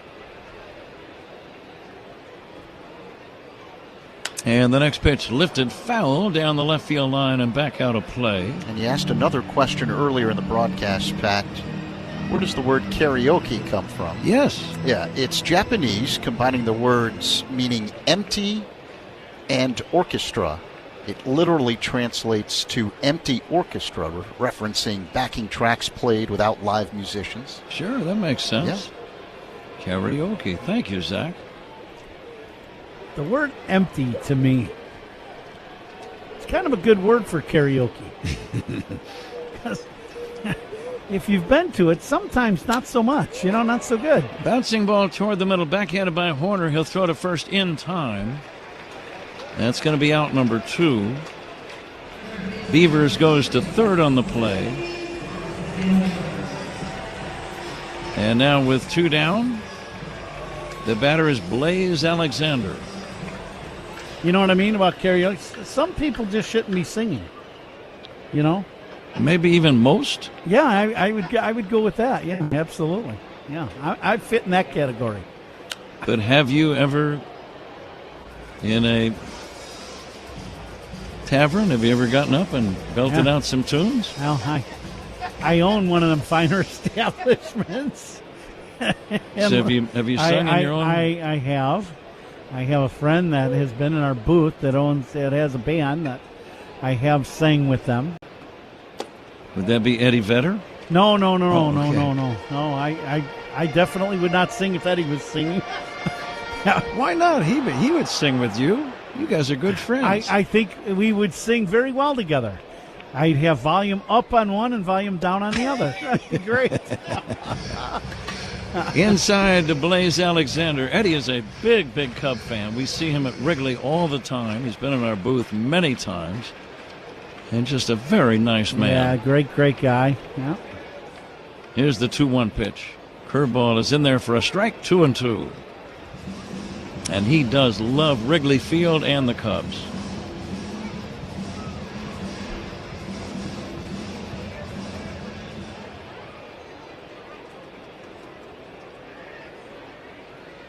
Short lead in foul territory by Beavers. And Blaze Alexander takes outside. A pretty good pitch by Ray. That's great cross-fired fastball. Just missed the corner away.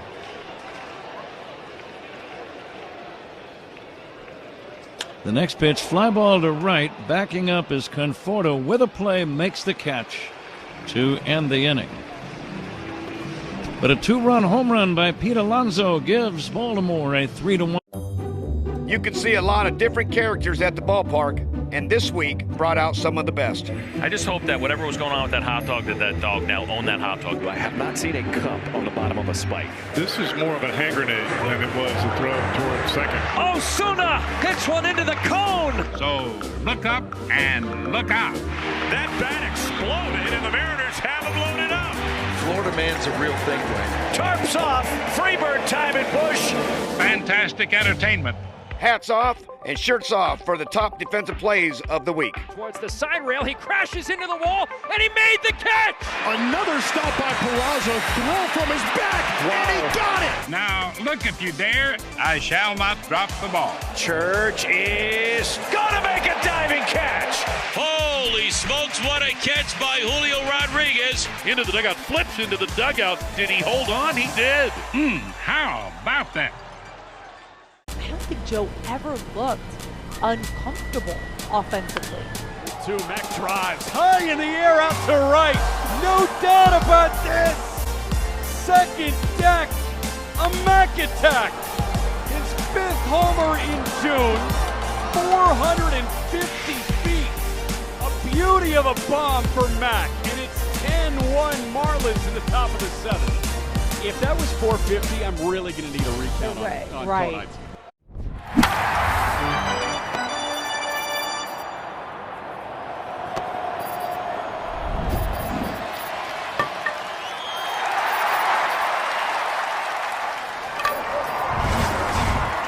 .com. Every team needs a closer. Injured? Dial Pound Law. Morgan & Morgan, America's largest injury law firm. Proud partner of the Chicago Cubs. Morgan & Morgan, 332 South Michigan Avenue, Chicago. Spiegel and Holmes talk Cubs baseball and Chicago sports every weekday from 2 to 6 on 104.3 The Score and the Odyssey app. Top of the 5th, Baltimore with a 3-1 lead over the Cubs. Michael Conforto at the plate. He swings, drives one deep in the air to right. This is going to go. It's gone. Michael Conforto takes the first pitch of the 5th inning and leaves the yard. Home run number 8 on the year for Conforto. That was a shot to straight right, and the Cubs within 1. It's Baltimore 3, Cubs 2 here in the top of the 5th. Good swing by Michael on a high fastball, and this has been the pattern so far from Kramer. High fastballs and good split finger down, and Michael gets on that high heater and hits it a mile over the very tall but very short porch in right. Definitely a no-doubt home run. A 368-foot drive by Conforto. Carson Kelly at the plate. He swings, drives one in the air, deep left, down the line. If it stays fair, it's gone, and it's gone! Tie ball game! Back-to-back home runs by the Cubs to start the 5th. First Conforto, now Kelly. 3-3 game, Cubs and Orioles here in the top of the 5th. Well, this ball's really well struck by Kelly. He stays at home plate, and he's making sure it stays fair, but it really didn't hook. It's just a little cutter, and it stays inner half, just above the knees, and this ball way back in left. So good tie ball game for the Cubs. A 404-foot drive by Kelly, his 5th home run of the year. 3-3 game. Dansby Swanson digs in. Dean Kramer delivers, and Swanson taps it foul at the plate. 0-1. You said that you were surprised you didn't see the Cubs hit home runs in last night's ball game. It's a brand new ball game here tonight. Yeah, there's been 3 home runs hit in this game now by the Cubs. Pete, Conforto, and now Kelly. The pitch to Swanson is low and inside. And one by Alonso. So 4 bombs in this game, making up for yesterday. Pete Alonso hit a 2-run home run in the 4th to briefly put the Orioles ahead 3-1. But the Cubs have tied up the game thanks to back-to-back shots by Conforto and Kelly. Now the 1-1. Swanson swings and misses at a curveball off the outside, 1-2.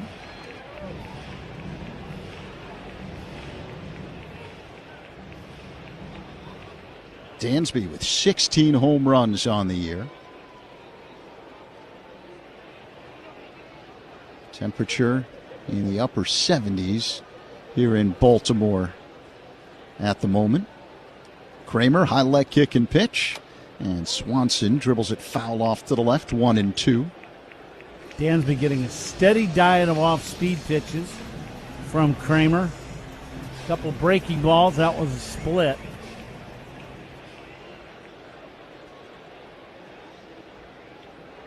Kramer, the right-hander, works on the first base side of the rubber. He rocks back, works his motion and deals. And he misses there with a 2-seam fastball. 2-2, right off the outside edge.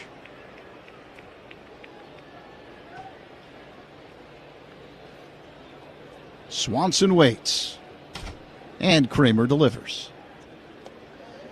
Breaking ball in the dirt. Full count.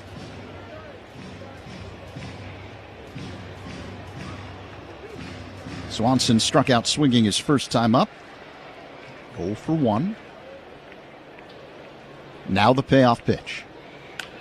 A bouncing ball hit up the middle, ranging to his left. Henderson. He fields. Sidearm throw to first in time to get his counter perked. Swanson, and 1 away. After some off-speed pitches, then the fastball inside jams Dansby. A little too hopper to short. So here comes Pete Crow Armstrong. He homered his last time up to straight right.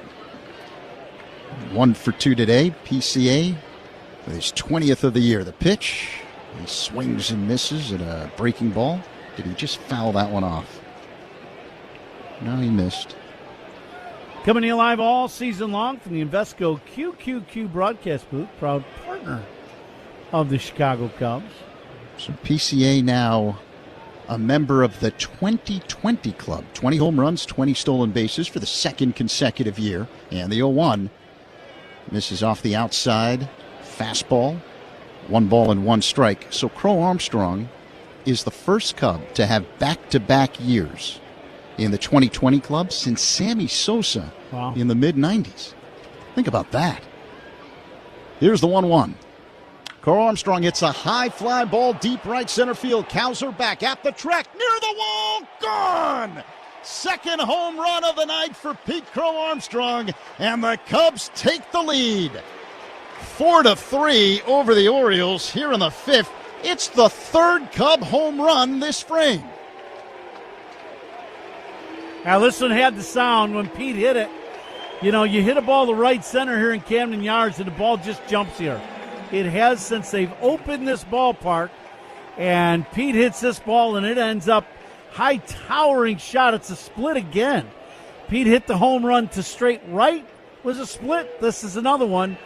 This one away, though, and he hits this ball about 20 rows back in right center field. A 419-foot blast. Alex Bregman at the plate. He swings and pops it up behind the plate. Rutschman watches this one go into the stands for a foul ball. So 0-1 the count.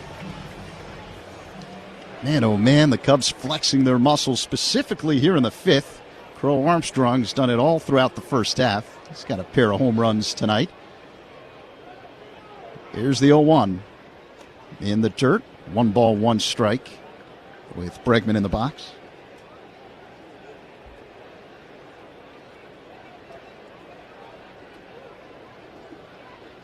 PCA has now raised the batting average, Coom, to .297 on the year. Wow. The pitch. Bregman looks at the ball low and outside. It's 2-1. Yeah, once he dialed things back to where he let the ball get to him, and he was, he quit chasing a lot of pitches, and that's just, more and more time. You just got to keep battling and working at it, and he's there. He's not chasing a lot of balls out of the zone, and when he gets pitches in the zone, he's got such a good swing and a powerful swing. Bregman looks at a sinker low and outside, so 3-1 the count. Bregman's 0 for 2 tonight, righty-righty matchup. Kramer, high leg kick and pitch. And Bregman, it's a high fly ball deep center. Cowser back just short of the track. He's got a play and makes the catch as Bregman flies out, 2 away. Second ball, Bregman has hit really well. He hit one to left center that Ward made the catch, crashing up against the top of the wall. And now this one to the track and straightaway center, about 400 feet from home plate. So now Michael Busch will dig in, 2 down here in the top of the 5th. Cubs have hit 3 home runs. They got a 4-3 lead over the Orioles. And the pitch. Busch looks at a splitter low. 1-0 the count. Busch 1 for 2 tonight. Single in the first. Flied out to center his last time up in the 3rd. Righty-lefty matchup with Kramer on the hill and Busch at the plate. Here's the 1-0. That's low and inside. A breaking ball that missed. About time for Michael Busch to get hot. He got on one of them heaters last year and later in the season, and he literally carried the Cubs down the stretch. He was just in some kind of hot streak. The pitch. Busch fouls it back off the screen. And he carried that over into the playoffs. Yeah. He finished the regular season with 34 home runs, but he was a force for the Cubs in the postseason as well.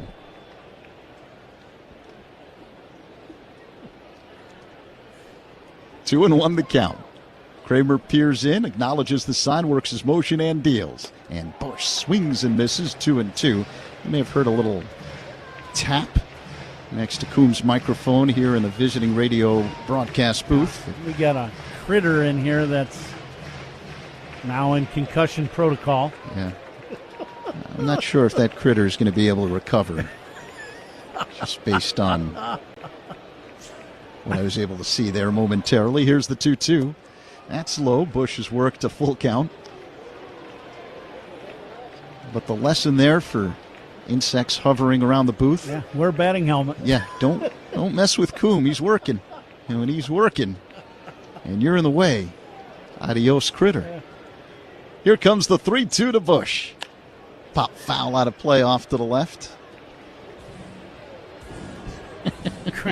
Kramer at 90 pitches in the ballgame, maybe 91 now, and he's really left some pitches in good hittable spots here in this inning. Cubs have really made him pay. The 3-2 delivery. Bush bounces one back of first, fielded by Alonso. He jogs to the bag, steps on it before Bush gets there for out number 3. But what a productive top of the 5th for the Cubs. They smack 3 solo home runs and take the lead. 4-3 Cubs, middle 5 here in Baltimore on The Score and the Northwestern Medicine Cubs Radio Network. The MLB app. Yeah, it's got game. This game. These games. All the games. Pre-game, post-game, and everything in between. This is baseball your way.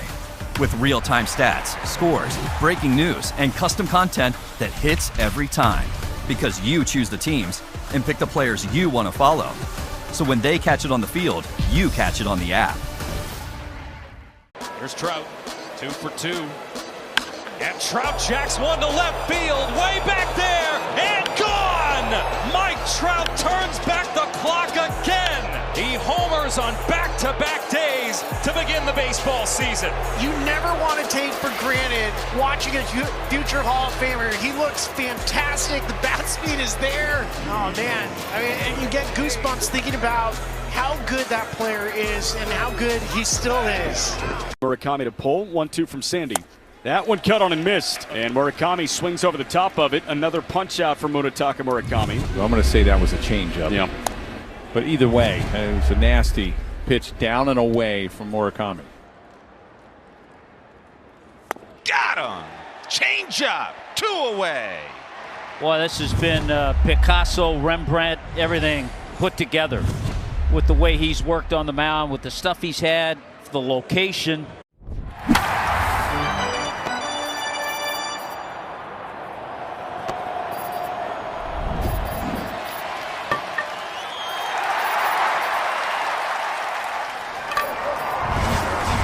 JamesHardy.com. Getting set for the bottom of the 5th here at Camden Yards. Cubs with a 4-3 lead over the Orioles. Jackson Holliday at the plate, left-handed batter against the right-hander Colin Ray, who works on the first base side of the rubber. The kick and pitch, and Holliday looks at a ball inside. 1-0. Get you a station identification as time permits. Cubs whack 3 home runs in the top half of the 5th to take the lead. As Ray works his motion and deals, and Holliday lines one in the left for a base hit. Let's pause 10 seconds for stations to identify themselves on The Score and the Northwestern Medicine Cubs Radio Network. Talk Cubs with us, Spiegel and Holmes, afternoons 2 to 6 on 104.3 The Score, on Odyssey Sports Station, WSCR, WSCR-FM, and HD1 Chicago. Alongside Ron Coomer, Zach Zaidman with you. Bottom 5, Cubs 4, Orioles 3. Holliday at first for Baltimore. No one out here in the bottom of the 5th inning, and the batter Gunnar Henderson. The pitch off the outside, ball 1.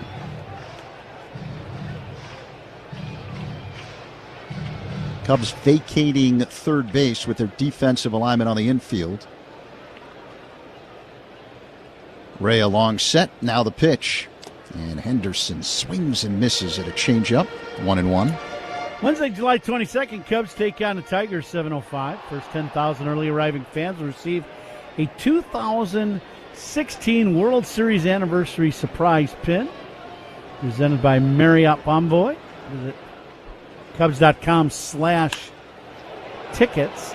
Ground ball right side, fielded by Horner to second for 1. Swanson to first in time. Double play, 4-6-3.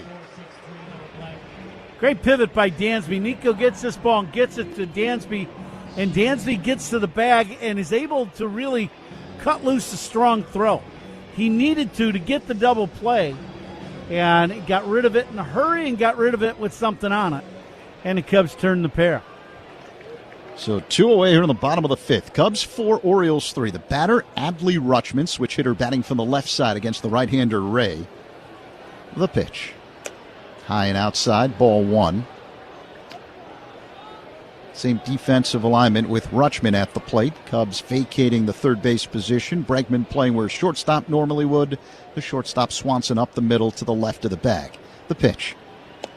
Outside, 2-0. But in the outfield, Crow Armstrong is shading Rutschman the other way toward left center.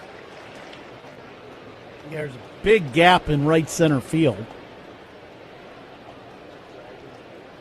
Now the 2-0.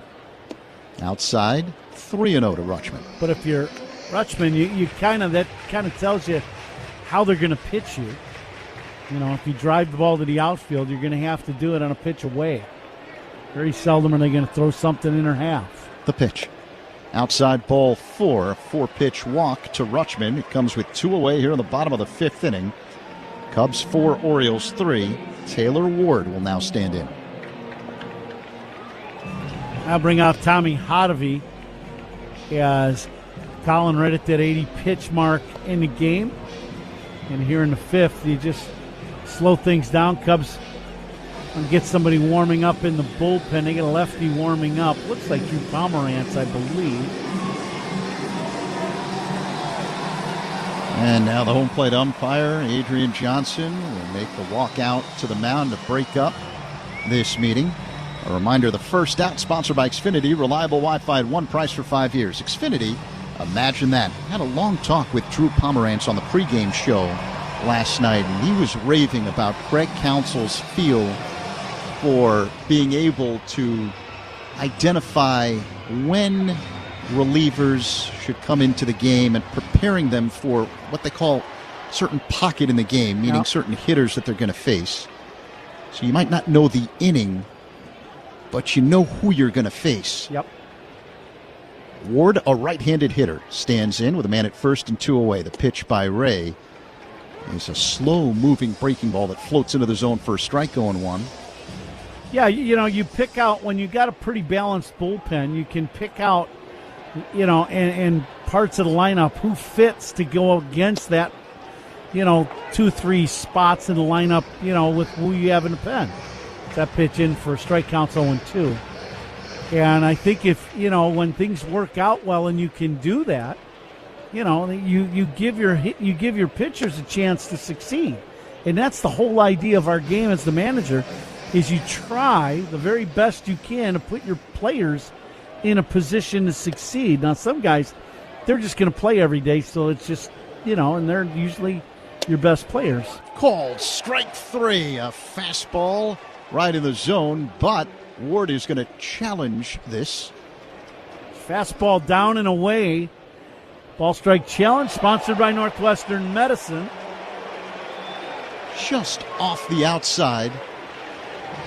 0.3 inches. Yeah, you can tell by the crowd reaction it was away.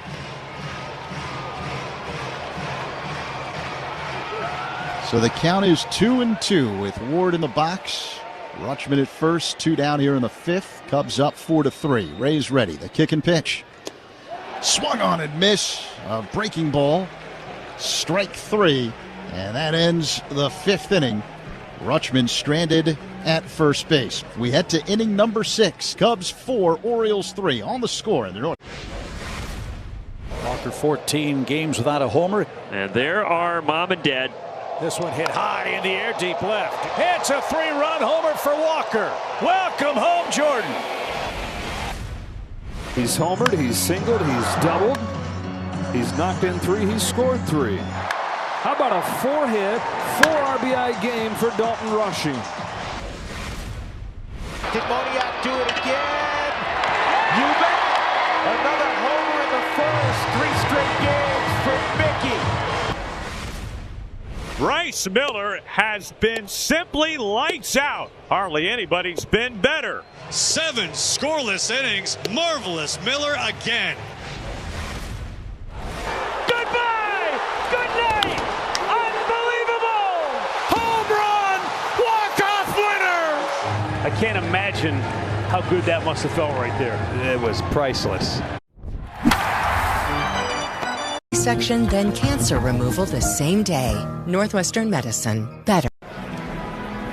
Hey Cubs fans, Southwest Airlines here with more reasons why flying Southwest from Chicago just makes sense. We're famously friendly, nonstops out the wazoo, and so reliable. In fact, the Wall Street Journal ranked us #1, first among U.S. airlines. I guess the answer to who's on first is Southwest Airlines, official airline of your Chicago Cubs. Based on WSJ's 2025 rankings, see southwest.com/WSJ. Hey, Cubs fans, make history with your business in the Village of Bedford Park. To learn more, contact Adam Colopy at ACOLLOPY at villageofbedfordpark.com. Seiya Suzuki is on deck for the Cubs. Who's on deck is sponsored by TimberTech Decking and Railing. Everything wood should be. Visit timbertech.com. Huh? Okay, Zach, thank you. It's on to inning number 6. Seiya Suzuki will lead things off for the Cubs. Rico Garcia is the new Baltimore pitcher, right-hander. And the first pitch swung on and missed, 0-1. So Dean Kramer, after giving up 3 solo home runs in the 5th and 4 homers in the first 5 innings, will leave the game on the short end of a 4-3 score. Here's a pitch down low, but Ron, we've both been in this park many, many times. I worked in the American League for a while, and we used to come here twice for 6 or 7 games a year. I know you played in the American League, so you had your days and series in this yard. This can happen. It's a home run hitting park in the summertime. One of the best, in fact. Yeah, I always thought this was one of the great parks to hit in baseball. You know, all summer long it's warm, hot and humid, so you're always feeling good. Your body's good and loose, and I just always thought the ball carries really well to the middle of the field here. Suzuki will take a strike. He's going to challenge this, Pat. Ball strike challenge sponsored by Northwestern Medicine. Let's see where this pitch is. And it was high, so a good challenge by Seiya. That turns a 2-2 count into a 3-1 count. That's a big difference. Yep. Now, let's see if he can take advantage of it. Garcia coming back. And Seiya pulls the ground ball foul. You almost knew he was going to take a big swing at that one. See what's on tap here in the 6th inning, sponsored by Flight by Yuengling, next generation of light beer. Well, last inning we had some balls in flight. 3 home runs last inning by the Cubs. Conforto, Kelly, and then Pete Armstrong, his 2nd of the ball game. Seiya bounces one to short. Picked by Henderson. The throw to first in time to get a hustling Suzuki, and that's out number 1. Well, Pete Armstrong hitting in the leadoff spot. Very likely Ron could have 2 more plate appearances, so Cubs would need a few more men to get on base in order for that to happen, but there is no limit to the things that Pete Armstrong can achieve in this game. And I mean almost no limit. Yep, he is extreme talent in this game. Suzuki is a cleanup hitter. It's sponsored by Chicagoland's appliance leader, Grand Appliance. Get your all-star Bosch kitchen at grandappliance.com. Swing and a miss by Ian Happ, and the count 0-1. Cubs on top 4-3. We're in the 6th inning. Still plenty of daylight here. The lights have been turned on since game time, of course, but yet to take full effect. And now the pitch is outside to Ian. Thinking about Pete Armstrong driving to the park on the team bus earlier. Now, Ron, you've seen a lot of baseball your whole life. So have I. Seen a lot of different center fielders. Here's a swing and a foul back. And there are very few that have more talent in more areas than Pete Crow Armstrong. Yeah. When you think of all the things he can do, he has a great throwing arm. He's a tremendous fielder, going alley to alley and making circus catches. He's got power. He hits for average. He's got speed. He can steal bases. I mean, he is the full package. Yeah, he's a 5-tool player. Here's the pitch low in. And I was going to say, are there, or who are the guys that might have as many different skills in as many different areas as Pete that you've seen in your entire life? It's got to be a short list. It is a very short list. There's no doubt. Here's the pitch. It's popped up foul and out of play. While you're thinking about it, I grew up in the Bay Area. Yeah. And there was a guy named Willie Mays playing in center. He had all 5 tools. Now, he had all the tools, and he was the real deal and one of the all-time great players. In my draft of 1987, one of the best center fielders to ever play, Ken Griffey Jr. Sure. Swing and a miss by Ian Happ, and that's out number 2. Changeup got him. Cubs lead by a run in the 6th, and here is Nico Horner. And one of my old teammates who played center field for a long time in Minnesota, Kirby Puckett, had all the tools. I don't think he quite ran as well as Pete. You know, Pete is an elite runner. Puck was a very good runner, especially when he was younger. Horner hits a ground ball to short. Backhanded by Henderson, comes up throwing to get him. We'll continue this in a minute. Cubs go in order. It's on to the bottom of inning number 6. Cubs 4, Orioles. All your favorite games from MLB Play are back, bigger, bolder, and better than ever. Test your skills with daily puzzles like MLB Pickle, the ultimate mystery player challenge, and Immaculate Grid, where stats and strategy collide. Then in Spinball, build your roster, take on your friends, and compete for the weekly prize. Or be the first to beat the streak and hit your way to the $5.6 million jackpot. Plus, the all-new Daily Walk-Off. Lock in your players by category for the walk-off win. The game's official home for games is MLB Play, only on the MLB app and MLB.com. I'm helping these kids be the best versions of themselves, and I'm also representing like where I came from.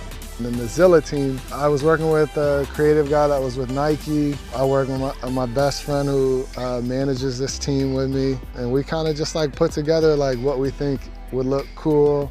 We went like Godzilla theme. You kind of get to help them grow up into a young man and help them just make the right steps forward. And that's really why I started it, to have impact. Oh, Crochet goes down awkwardly on the mound.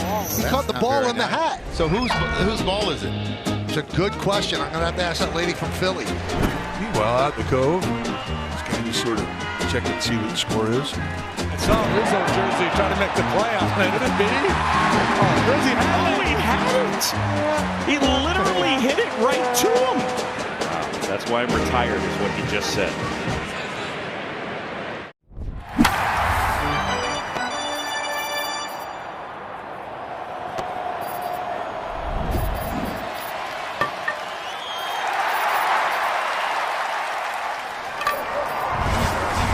Enjoyable. We're full of Ibbles and Obbles and proud of it. Time to check the out-of-town scoreboard, sponsored by Club Citgo. Download the Club Citgo app. Save 23 cents per gallon on your first fill-up. Middle 2 in St. Louis. The Cardinals lead the Brewers 2-0. Jordan Walker and Alec Burleson both with RBI doubles. Pete Alonso fouls one away. Zach, go ahead. Other action around the majors. In the bottom of the 5th inning, the Tigers are leading the A's 6-1. Spencer Torkelson with a 3-run home run for Detroit. Braves and Pirates scoreless, top of the 7th.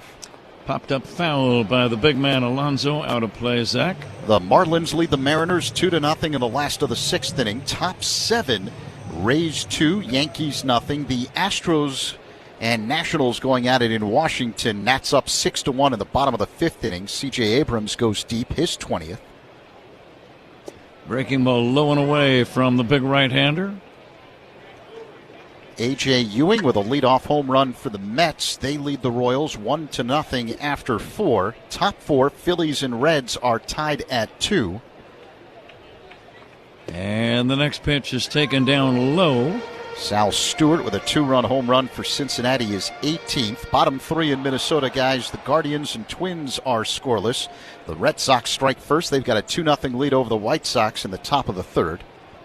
Ray at 90 pitches. Dios, this ball is popped up right center shallow. Angling in, Conforto makes the catch. Always big to get Alonso at any time. That's out number 1. Cubs lead by a run, and the batter now is Basallo. Angels on top of the Rangers 1-0 in the bottom of the 1st. And a final from earlier today, the Blue Jays crushed the Giants 10-0. Dylan Cease came 3 outs away from a no-hitter. He struck out 11 in the win. All right, Zach, thanks for your fine work. Meanwhile, there's going to be a pitching change. Manager Craig Counsell. Let's open this up. Take a look at what we find. Looks like we've got Lauren Shahadi. Animation is great. We got Robert Flores, one of the stars of MLB Central with Lauren Shahadi. Then we got Mark DeRosa. Look at that. He looks like Superman, does he not? Right? He was when he was with the Cubs. Harold Reynolds looking ripped in a tracksuit in Studio 42. There I am. The hair's all I know this guy. Look at that jawline.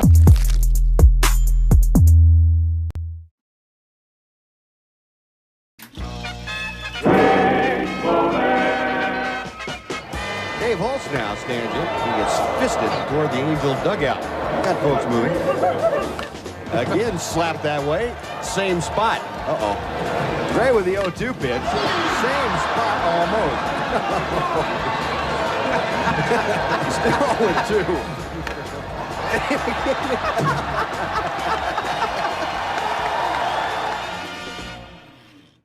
Puedes ser el dueño de grandes momentos del béisbol. MLB Auction te permite participar en la subasta de bates, bolas y jerseys autografiados, con artículos de tus equipos de grandes ligas favoritos, leyendas y jugadores. Visita auctions.mlb.com.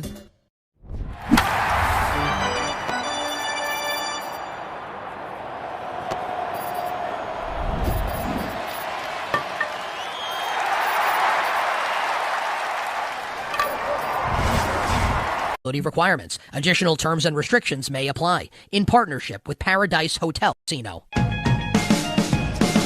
Left-hander Drew Pomeranz is the new man on the mound.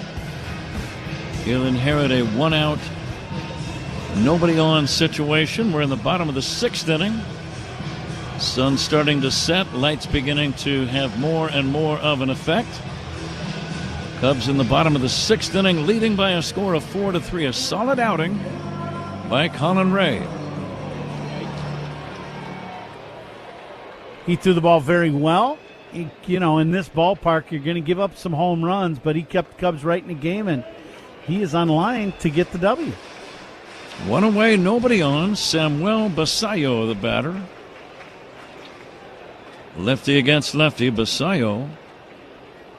Nothing for 3 in the game. Here's a pitch low and outside for a ball. 2-0.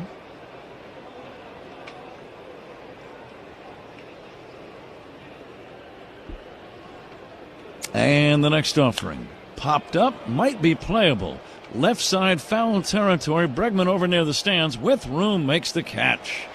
He had a long way to go, but plenty of room to make the play. 2 down.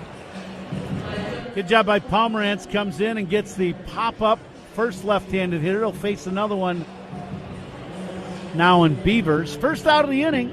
That's always sponsored by Xfinity. Reliable Wi-Fi at one price for 5 years. Xfinity. Imagine that. Beavers with a single and 2 doubles in the game. Lefty to lefty. First pitch spins him out of there. Fastball. Cubs trying to get to 12 games above 500. Baltimore started the night 8 games under the break-even point.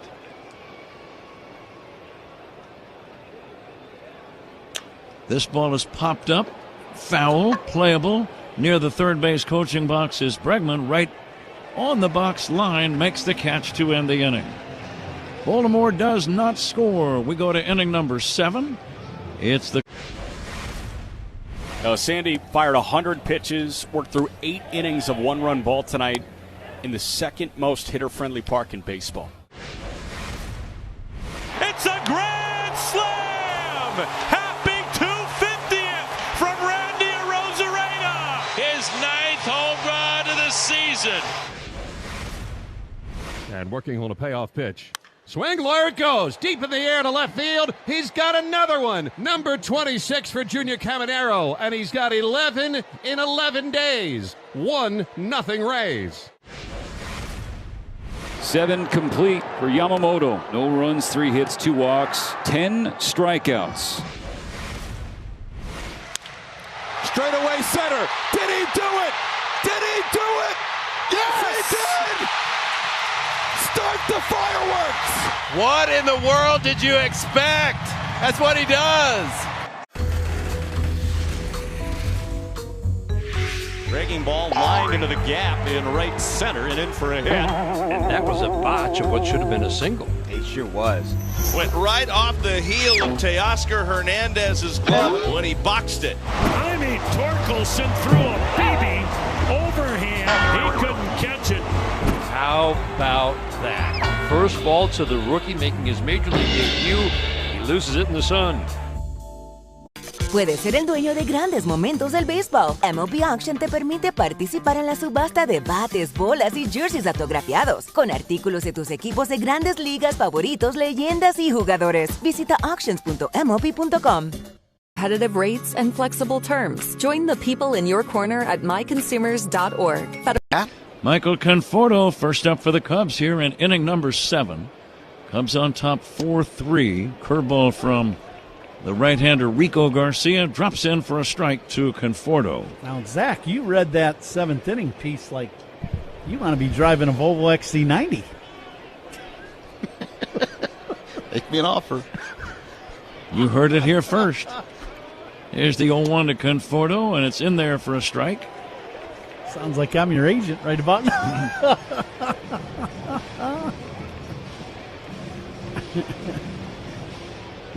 We thank all of our sponsors on Cubs Radio.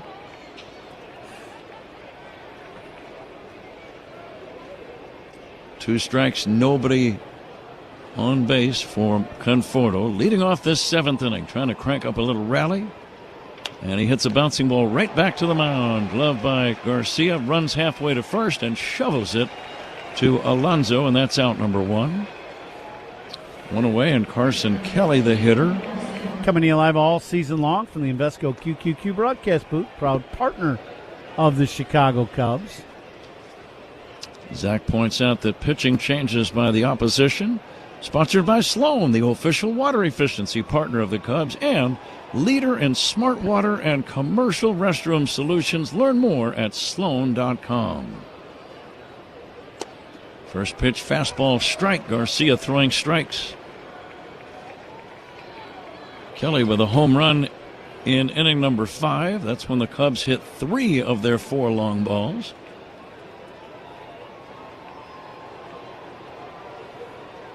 Cubs lead by a run. Fastball strike to Kelly. Yeah, Carson got a little breaking ball inside inner half, about knee high. And he hammered one deep into the bleachers and left. Long home run. We're going to take a look at a little baseball history as we move along here in inning number 7. Brought to you by villageofbedfordpark.com. Carson Kelly takes way outside. It's time to make history for your business in Bedford Park. July the 8th. This has been a date for many All-Star games down through the years. I was reading about Ted Williams. Here's the 1-2, hit in the air, foul to left, out of play. Imagine this now. Ted Williams, this is 1941. He hit a dramatic 2-out, bottom of the 9th inning, 3-run homer in the All-Star game to give the American League All-Stars the win at Old Briggs Stadium in Detroit. It became Tiger Stadium many years after. Okay. That was the year he would hit .406. Breaking ball just outside, and nobody has hit .400 since. But along the way, Ron, it sounds like he had a pretty big special moment in the All-Star game with a dramatic 2-out, 3-run homer to give the Americans the All-Star victory. I think it's interesting when you read that he was hitting in the ninth inning. That means he played the whole game. How about that? Right? So you think about That's that. right. You know? Yeah. How about making the All-Star team and the starting 8 just plays the whole game and you sit there going, made this trek all the way to Detroit. Outside, he walked him. Carson Kelly gets a base on balls with one away in the 7th inning. Cubs leading 4-3. It's one of those nights, a one-run lead does not feel overly secure. Yeah. The ball is really carrying tonight. So let's see if the Cubs can make their lead a little less stressful. See if Dansby sits on breaking ball here in this at-bat. He's been getting a ton of breaking balls so far in this game. He swings at the first offering and doesn't get it. Jim Ray Hart, 1970, former Giants third baseman. Not only hit for the cycle run, he became the first player in 59 years to have 6 RBIs in one inning. Oh, wow. As the Giants beat the Braves 3-0. Line smash up the middle, base hit past a diving Holiday. Stopping at second is Kelly. Swanson smoking a line drive right past a diving second baseman. And the Cubs have 2 men on with 1 away. And here comes Pete Crow Armstrong, who has homered each of his last 2 at-bats. Well, here's the thing that I really like. This is going to be a pitching change for Baltimore. Second slider of the at-bat Dansby got, and he shoots it right back where it came from and stayed on that pitch and hit a rocket. Pitching change by the opposition coming up. Cubs trying to open up the lead a little bit here, leading 4-3 in the 7th inning. Pitching changes by the opposition. If you're feeling crabby, check out some of these wild and weird moments from around the league. Since gonna tag out Bowers, who had the crab crawl back toward first base. Is this 1-1-1-3 on the putout? Of course, catching it is one thing. Whoa! Go through the 5-hole? Yeah, it sure did. Now that's what you call really struggling. Now let's see some animal instincts on display in the field. Nico! Behind the back, what a play! Get a load of this. Say hey, Austin Martin right. He made an incredible catch! And a liner caught by a leaping Bobby Witt Jr. No question about that one. Robles over, goes to a dive, and makes a tremendous catch. Oh, I didn't give him a shot off the bat to come down to that baseball. Oh, highlight reel stuff from David Hamilton. How about that? Puedes ser el dueño de grandes momentos del béisbol. MLB Auction te permite participar en la subasta de bates, bolas y jerseys autografiados, con artículos de tus equipos de grandes ligas favoritos, leyendas y jugadores. Visita auctions.mlb.com.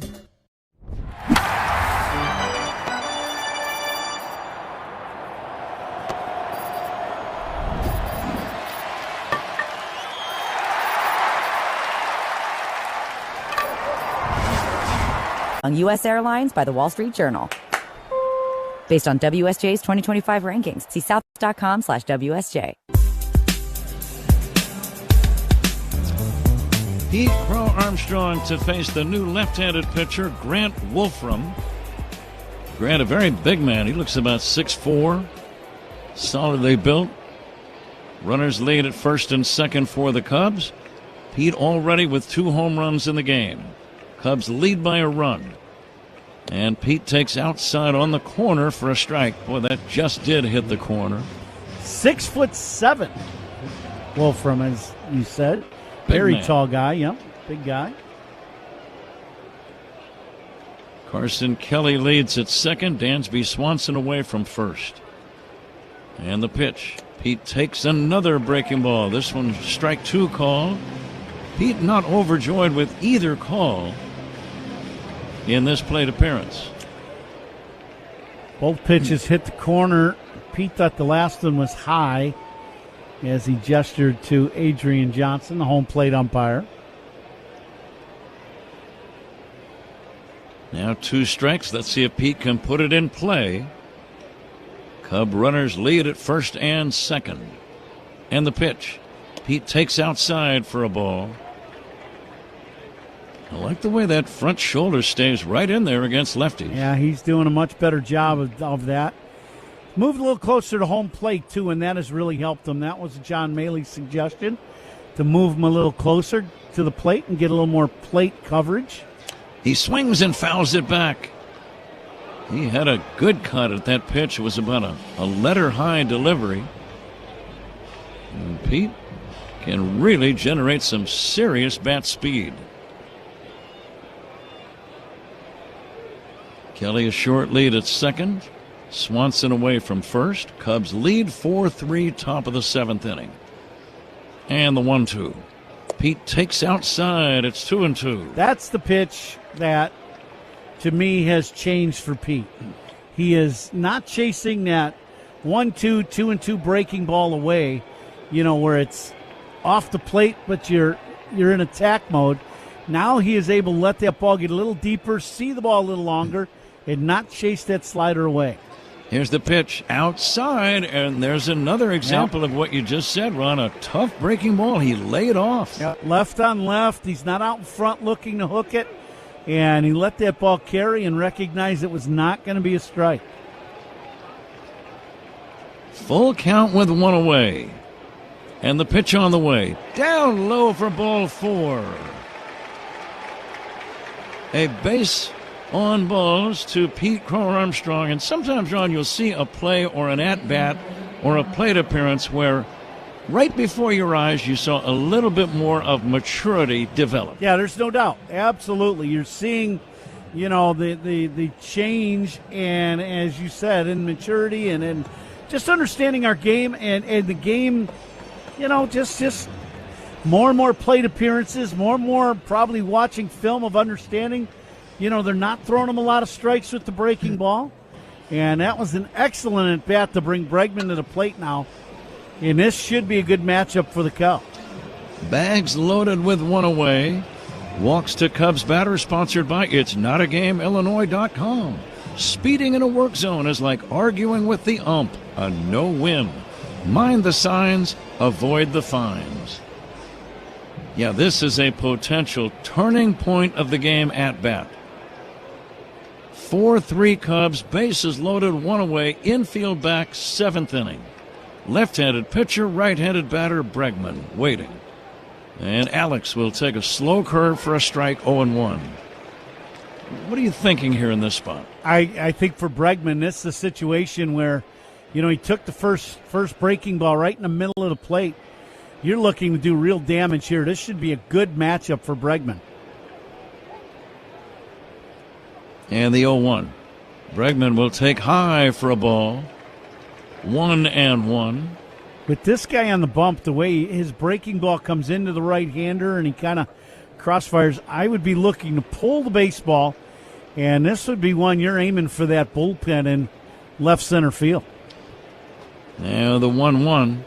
And Bregman checks. Did he go? No swing. They're going to challenge this, though, Pat. Ball strike challenge, sponsored by Northwestern Medicine. It's a big pitch in the game. And it is a strike. Right at the knees. Maybe a fourth of the baseball in the zone. That's it. I think Rushman behind home plate knew he caught that ball poorly and made it tough on Johnson, but thought it was a strike. It's a ball and 2 strikes on Bregman. The big left-hander fires. Swinging a fly ball to right. It is deep enough to drive in a run. Tagging at third is Kelly. The catch by Beavers. All 3 runners tag. In fact, a run scores, and the Cubs lead 5-3. Even Pete Crow Armstrong tagged from first and moved up to second. The throw went to second base, and Pete got there first. Cubs lead 5-3. Big sac fly for Alex Bregman. Yep, this is good. You drive in another run, and that's a big deal. A good, productive at-bat for Bregman. When he got behind in the count, drives this ball pretty deep to right at the track, and everybody moves up 95-3 Cubs. Now men at second and third for Michael Bush with 2 down. And this becomes a big at-bat. Now you can really give yourself some breathing room with a base hit here. Now, Bushy paid attention to the at-bat by Armstrong. You're going to see a boatload of sliders. First pitch to him, slider. The 0-1. Bush lays off and takes outside. Pete just was safe as he tagged from first on that fly ball a minute ago. He is so aggressive on the base paths. And now the 1-1. Swinging a foul off to the left, out of play. And he seems to have very good judgment, Ron. Yeah. He rarely does make a mistake. For example, you would not want to have him thrown out at second base on that particular play. But if you make it, all is good. Yep.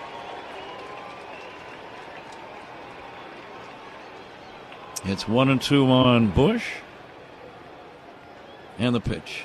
Check swing, it's outside, 2-2. Lots of breaking balls. To your point, I don't even know if the run would have scored if he got tagged out at second base. Probably not. That would have been a double play. I don't know if the run would have scored or not. Bushy has seen 4 pitches, 3 sliders. And the 2-2 from the big left-hander. Fouled away, off to the left. That was a good fastball inside. Michael did a good job just fighting that pitch off. Grant Wolfram. Big left-hander on the mound. 2 outs, 2 on, 2 balls, 2 strikes. And the pitch. Low and outside. Bush had a good look at that one. I like what Dansby was doing down the line. Dansby came way down the line on that slider in the dirt. He was way down there. If that ball got away from Rutschman, he would have been able to score. Suzuki on deck. Full count on Bush. Here comes the pitch. He walked him. So the bags are loaded, and now Seiya gets a chance against the left-hander run with the bases loaded. Well, you get brought in a game and you're the left-handed pitcher. You walk the left-hander Armstrong. You give up the sac fly. And now you walk the left-hander Michael Bush. This could be a big at-bat for the Cubs if Seiya could do some damage. Seiya do. He's 0 for 3 in the game.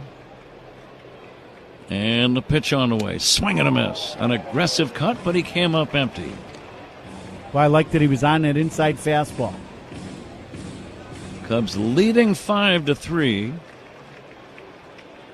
Dansby, or rather Seiya Suzuki, with a chance to really break it open. He drives it foul. Dansby Swanson, the runner, at third. Pete Crow Armstrong at second. Michael Bush at first.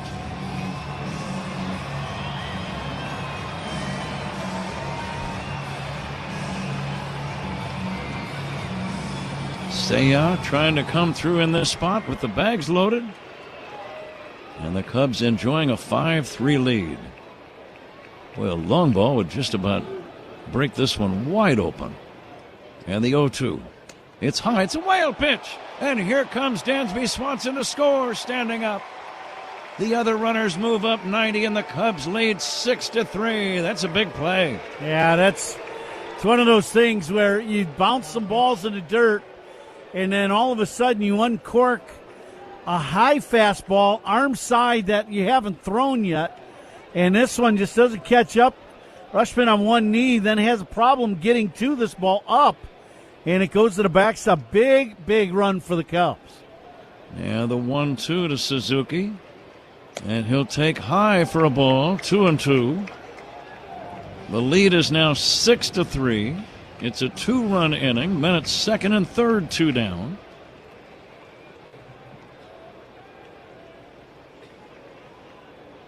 Seiya trying to come through. The pitch, swinging a fly ball to left. It's deep. It's got a chance. Gone. Cubs break it wide open. A 3-run homer. It is 9-3. Seiya Suzuki. Huge swing of the bat for the Cubs. 2 walks in the inning. Wolfram coming in and walking both lefties. He gets to the righty Suzuki. And Seiya pounds one to left field into that deep part of straight left field. Cubs up 9-3. 5 spot here in the 7th. Seiya's 14th of the year. He has 45 runs batted in, lots of contributors in this 7th inning rally. The Cubs have put 5 on the board in the inning and now lead 9-3. Boy, just some great at-bats by Cubs hitters in this 7th inning. Ian Happ with an 0-1 count. Happ batting right-handed, pops it up foul, might be playable for Alonso. It is, and the inning comes to an end. But it is a prosperous inning for the Cubs in which they score a high 5 runs.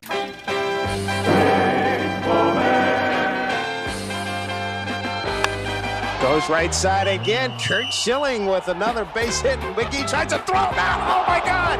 It hit him right in the head. Are you kidding me? It hit Kurt Schilling right in the head. He never saw it. McGee came up throwing. Schilling kept running. He never saw it coming. You can see the mark of the ball on the helmet. Oh, brother. And even though you're dejected down 3. First pitch swinging. This ball's hit in the air to deep center field. And George Springer gets it over the wall for a home run. His extra base impact continues. 3rd home run of the postseason for Springer. And they've got 6.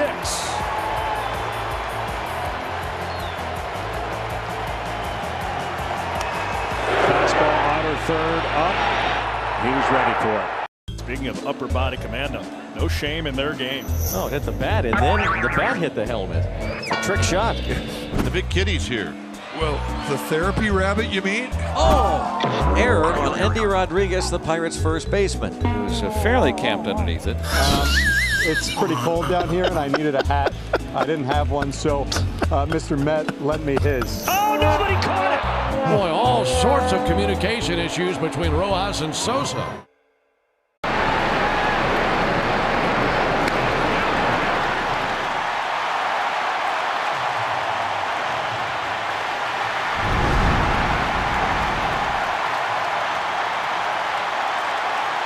So what are you waiting for? Get in, get out, and get back to enjoying summer with time-saving haircuts at Great Clips. It's gonna be great. Surround yourself in color with Regal Select from Benjamin Moore. Rich, durable, and effortlessly beautiful. Find yours at your locally owned retailer. Visit BenjaminMoore.com today. Two Pomeranz on the mound. Cubs with some breathing room after a 5-run rally in the top of this 7th inning.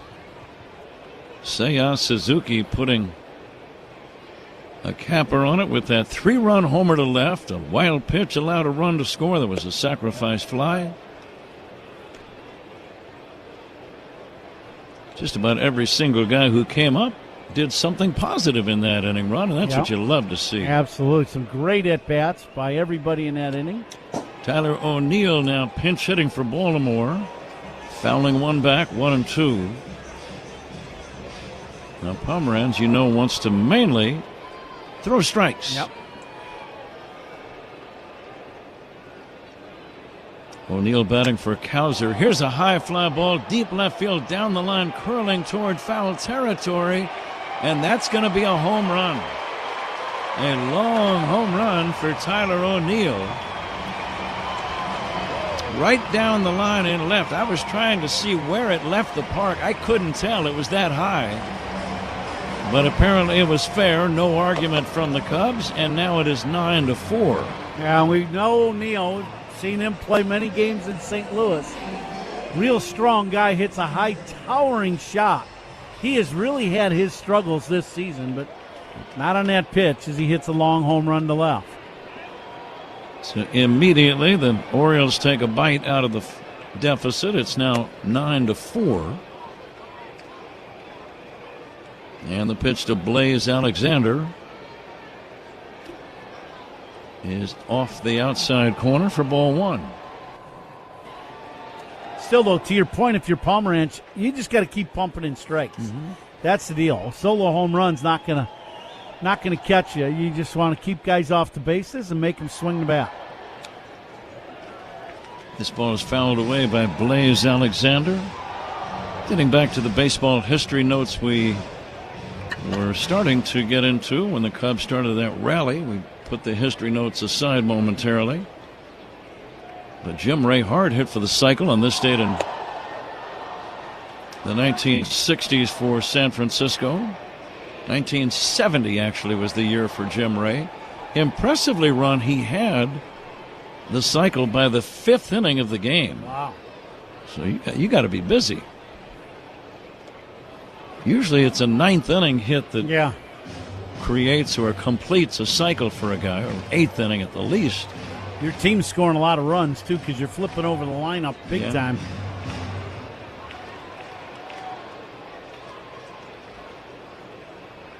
I'm trying to think of the second baseman for Colorado. Was it Mike Lansing? Mike Lansing. Yeah. Now, he did even better. He had the cycle achieved by the 4th inning in a game at Coors Field in Denver. Here's a high pop fly into shallow right center, converging are Crow Armstrong and Conforto. And Conforto makes the call and the catch, and that's going to be out number 1. So when you do that, and let's say you have the cycle in the 4th, do you come into the dugout after that inning and go, okay, Skip, I'm good.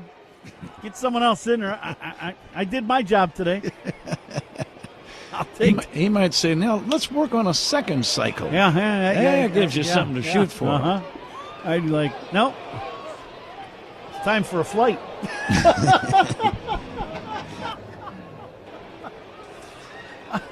Jackson Holliday, left-handed batter. Those are exciting, those cycles. Oh, yeah. Here's a liner into right center, a base hit. Over to pick it up is Crow Armstrong and get it back in. It's a 1-out single for Holliday. It's a hitter's night here at Oriole Park at Camden Yards. We've seen this before, Ron. You can score a bunch of runs in a hurry in this yard. Yep, you got to watch. You start putting guys on. Holliday now, a young player in the league, they had been struggling, but he's hit 3 line drives in this game today. He's 3 for 3. So a man on, a run in.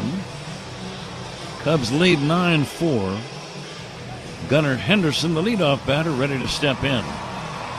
Tommy Hotovy, the pitching coach, out to the mound. 1994 baseball history. Here's something you don't see every day.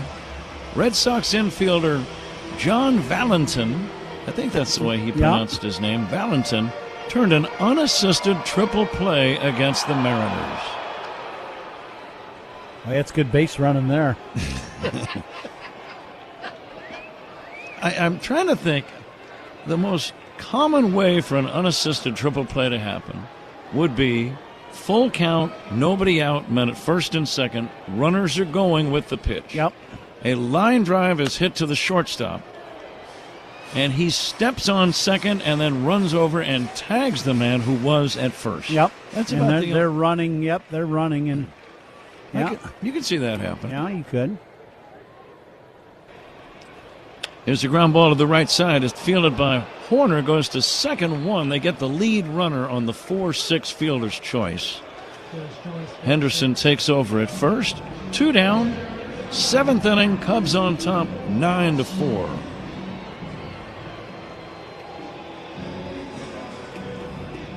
Pretty good pitch just to get the little routine 2-hopper to Nico. Now let's see if Pomerantz can just get out of this 7th inning. Now here's a strange one. 1939. The Red Sox are playing the Yankees in New York many, many moons ago.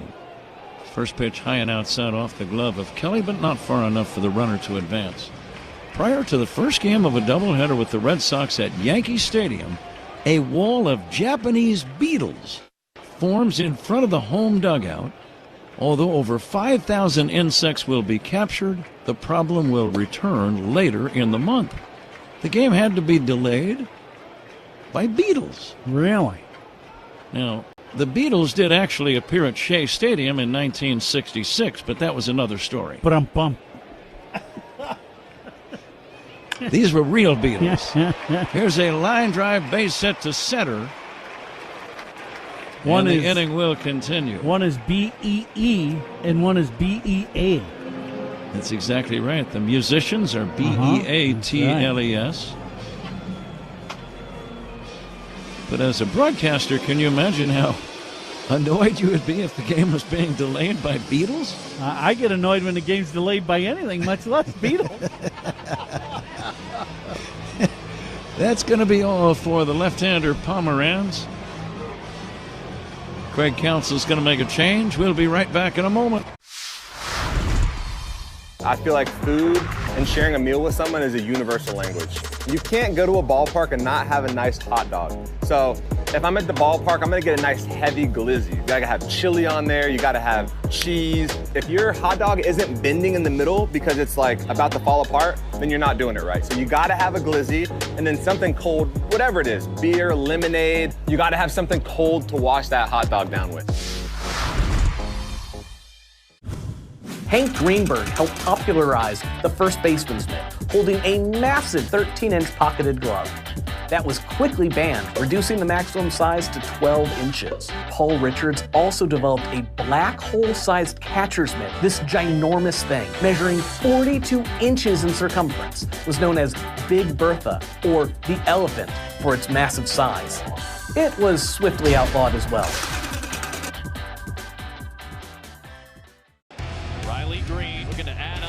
Take a lead. Riley Green, fly ball, right center field. This one's deep.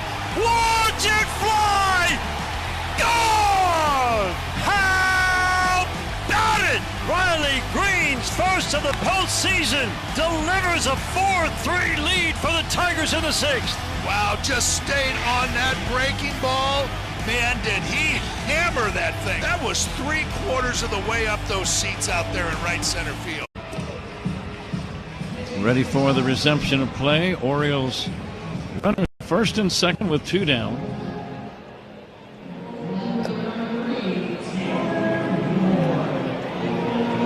Cubs with a 9-4 lead. A warm summer night at Oriole Park at Camden Yards. 2 outs in the inning. Runners take their leads. Taylor Ward at the plate. And Trent Thornton, the Cub right-hander, brings his first pitch in, and it's off the corner for ball 1. 1-0. Thornton, 22 games, a 2.63 ERA. He's done a very good job. Just wants to end this inning right now. Here's a liner into left center. It's not going to end there. Base hit, cut off by Happ, deep left center. A run scores. Racing to third on the play is Holiday. And Gunnar Henderson with a base hit, and now it's a 9-5 ball game. This is one of those ball games where, you know, it's going back and forth. You know, you just got to keep grinding on this game. Here is Adley Rutschman, and all of a sudden a home run here would make it a 1-run game. It can change in a hurry here in Baltimore.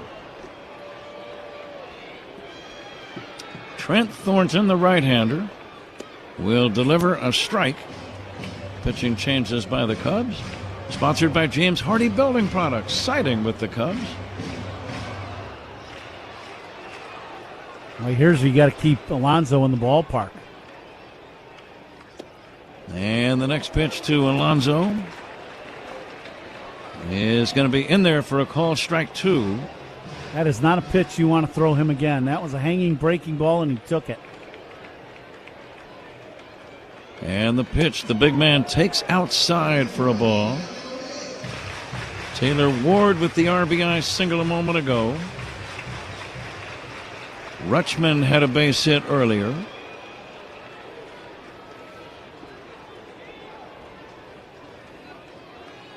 And now the 1-2 pitch. Fly ball, shallow center. Routine for Pete Crow Armstrong. He's got it. And the damage is minimal. Baltimore scores twice. Cubs lead 9-5 as we go to the 8th inning. Tip of the cap, and now here we go. He gets Larry Walker. And here he is. He's going to face him right-handed. Why not? He looks like a catcher hitting. And now he's back to the left side. And a 2-out walk. So Walker reaches base after that first pitch. It was like the flyby here right after the anthem. That brings up Samuel Basayo. The 1-1. Basayo hits us high in the air. Center field. Langford back. This one is way out of here. That may have been off the batter's eye in center. Samuel Basayo just hit it where almost no one ever has. Holy smokes. Some 440 feet later, Samuel Basayo just destroyed that baseball. A breathtaking moment at Camden Yards. 437, 109.5 off the bat. Problem now down the left field line is one of the carts looks like it ran out of gas. This is something out of Keystone Cops right here. Michael Lorenzen might be in the market for a new glove. Chuck that one in the trash can. Dropped it on the grass as the pitch was coming. I figure nobody's out here to take it away. Whoops. The bat even goes farther as a torpedo when it's thrown into the stands. Look at this. How do you like that? Have you ever seen that before? It just disappeared. I thought it might have been a home run.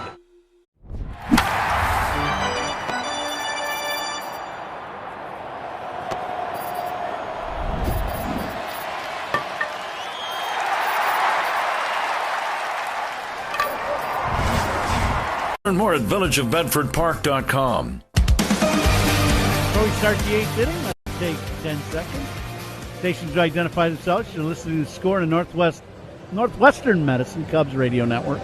Covering the Cubs and all of Chicago's teams. Mully and Haw, mornings 5:30 to 10 on 104.3 The Score, WSCR, WSCR-FM, and HD1 Chicago. It's 8th inning, sponsored by Cars for Kids, 877 Cars for Kids. That's Cars with a K to donate your car today. Nico takes that first pitch away. Cubs with a big offensive explosion so far in this game, Patrick. 9-5 Cubs. Nico Horner leading off. There's a picture of Ian Happ on the scoreboard. Top of their game in there. Both names do start with H. Here's a ground ball to the right side, fielded by Holiday, another H guy. And he'll throw to first in time. It was Horner bouncing out to Holiday. One away, and Michael Conforto coming up. Could have been a hot dog break, you know. It's the 8th inning, you know. Albert Suarez is the new right-handed pitcher for Baltimore. Conforto with a home run back in the 5th. That's the inning in which the Cubs hit 3 solo home runs. Conforto, Kelly, and Crow Armstrong. Pete with a pair in the game. Seiya Suzuki with a 3-run homer in the big rally in the 7th. 9-5 Cubs, 8th inning. Swing and a miss by Conforto. New pitcher in the ballgame. Opponent's pitching changes sponsored by Sloan, official water efficiency partner of the Chicago Cubs and leader in smart water and commercial restroom solutions. Learn more at sloan.com. And now the 1-1. Fly ball, left center field, pretty well hit. Angling back is Ward near the left center field fence, making the catch. No, he dropped the ball. He dropped the ball. And ending up at second is Conforto. After a long run, Ward had a beat on it. Ron just reached out and could not hold on to it. That's probably going to be an error. Yeah, he gets to the ball, and he's right in front of the wall. And this ball just hits him in the heel of the glove, drops the ball. This is going to be a 2-base error. Absolutely. And Cubs with the leadoff guy, or with 1 out, got a guy at second base. 9-5. A pinch runner goes in the game for Conforto. It'll be Pedro Ramirez, I believe. Opponents making an error. That reminds us of something to read.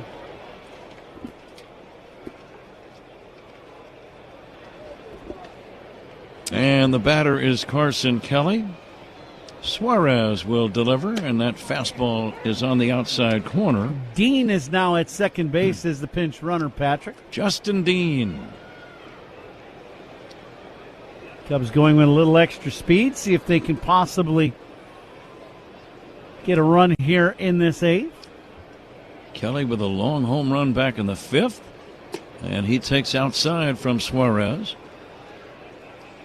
Opponent's errors, it should be noted. Opponent's error, sponsored by North Shore, the MVP of adult diapers for even the heaviest control problems. Visit northshore.com. And now the 1-1 swing and a miss by Carson Kelly. I was going to ask the question, Juan, why would errors be associated with adult diapers? But maybe that's not a topic we should delve too deeply into.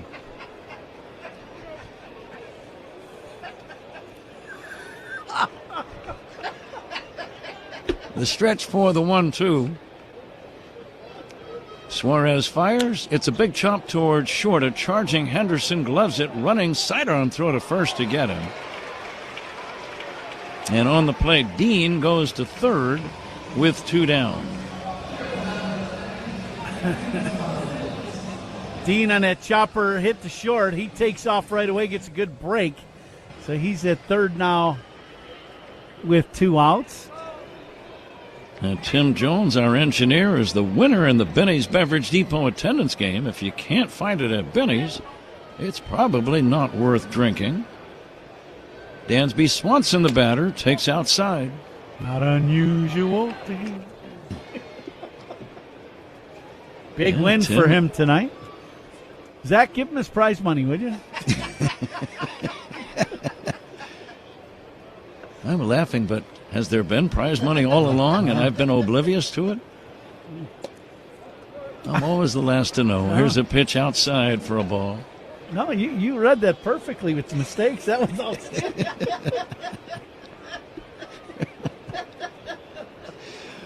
Nine to 5, the Cubs lead. Dansby trying to pick up an RBI with a man at third. Swings and misses. 2-1. When you've been on the RBI tear like Swanson has been with 30 RBIs in his last 17 games, I think you relish getting another chance to drive in a run. No doubt. I'd love to see him sit on this cutter, slider type pitch, shoot it the other way again. This one's outside from Suarez. That was a fastball, but that wasn't even close. He pulled that one way off the plate away. They're trying to stay away from Dansby. They try to stay in the outer third of the strike zone or to the corner. If he can just try to stay to the middle of the field, the right center, he'll drive in another run. We are in the 8th. Cubs with a 9-5 lead.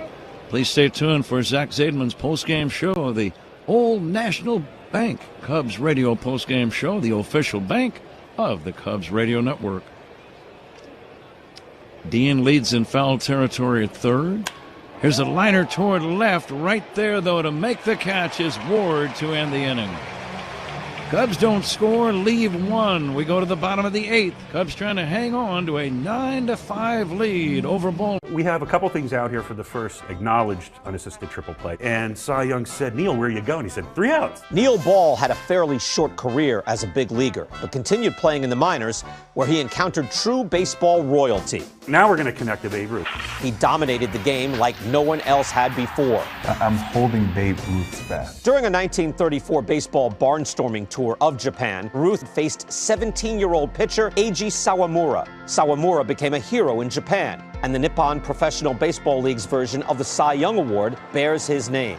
Maeda won the award in 2010 and again in 2015, when the runner-up was Shohei Ohtani. First pitch crushing! Oh, man! Like the 3 outs of a triple play. It all connects. Go to baseballhall.org to plan your visit to the National Baseball Hall of Fame and Museum in Cooperstown, New York, and catch every episode of Hall of Fame Connections on MLB.tv. Oh. This ball's hit deep to left field. Brian Reynolds clears the deck. Wow! Bangs off the facade of the second deck.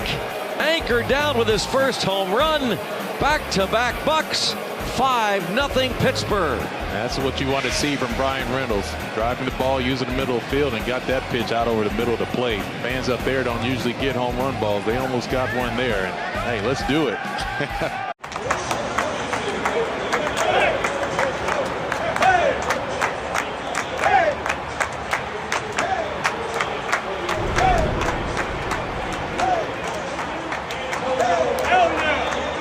casual wear, sportswear, and more. Suits 2020, the latest fashions at the lowest prices. MLB Plus is new for 2026. Stream MLB Network 24/7 in the U.S. and select out-of-market games every week. Plus, live radio broadcasts of every game, game day, 3D, big inning, and minor league action. Visit MLB.com/MLB Plus to subscribe today. Pat? All right, Zach, bottom of inning number 8. Caleb Thielbar, the left-handed veteran pitcher for the Cubs, on to try to maintain this 9-5 advantage. In many ways, this is a very typical summer game at Camden Yards. Lots of scoring, big innings, long home runs. Samuel Basayo leads it off. Left-handed hitter against Thielbar. And he'll take a strike. 1-1. Tough plays of the game tonight, sponsored by Loyola Medicine. Loyola Medicine defines tough. We've had a few of them in this ball game tonight. Nico's had a couple going up the middle. Swinging strike 2. But the Cubs turned a great double play. That was about as tough as it gets. 4-6-3 double play to end an inning. Now Thielbar, who can still get it up there at a good clip. Breaking ball swung on and missed. The batter thought he had fouled it. Basayo pointing to the ground as if to say that foul hit the dirt before the catcher, Kelly, could get the glove underneath it, but I don't think that's the case. No, I don't think he hit it, and I think Kelly just came up with it. Actually, Adrian Johnson says he did foul it off as we see the replay, but it went right into the glove of Kelly, so good call by Johnson. Pinch hitter now for Baltimore is Kobe Mayo. He played in yesterday's ball game.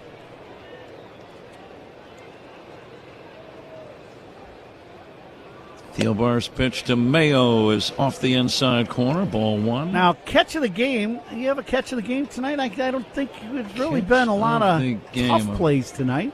Trying to think. Nothing is jumping out immediately. Yeah. Here's a swing and a foul out of play. I would agree. A lot of routine plays so far tonight by the Cubs. Cubs defense, that is. Catch of the game is sponsored by Catch Des Moines. That play is a real trip. So is Des Moines. It's a trip. Make it yours at CatchDesMoines.com. 2 balls and a strike on Kobe Mayo. 1 away, bottom of the 8th inning. Cubs on top, 9-5. Here's a deep drive to left. This is going to leave the yard. A booming home run, one of the longest we've seen tonight. In fact, it is the longest one we've seen tonight. Into the second deck. Right down the left field line. Kobe Mayo with an impressive home run. It's now 9-6. Yeah, you don't see many balls going to second deck here in left field in Camden Yard, and this is a fastball, center cut up just a little, and Mayo puts the swing on it, and he squares this one up big time. That would have been out of any park in America, perhaps even including Yellowstone. Curveball is in there for a strike to Tyler O'Neill.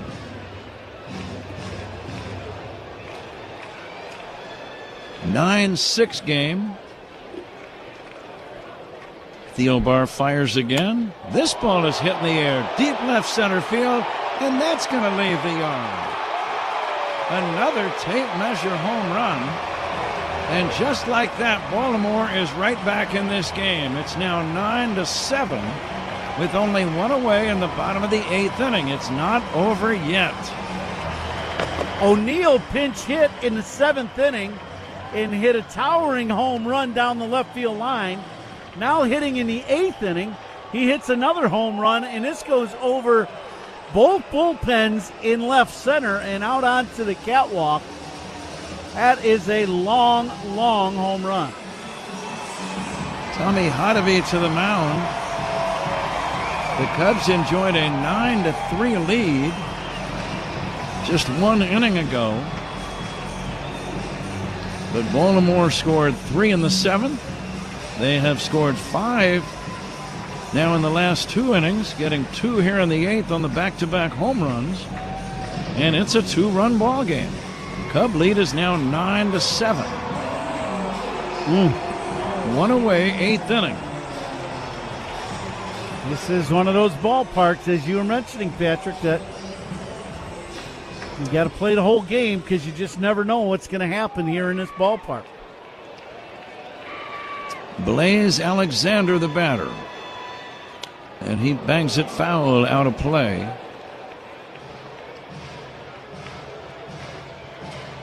What do you suppose Tommy Hotovy told Caleb Thielbar on that trip to the mound? I think he just wanted to slow the game down. I think for Thielbar, he's just made a couple pitches that are just right in the hitting zone where he missed his location that he wanted.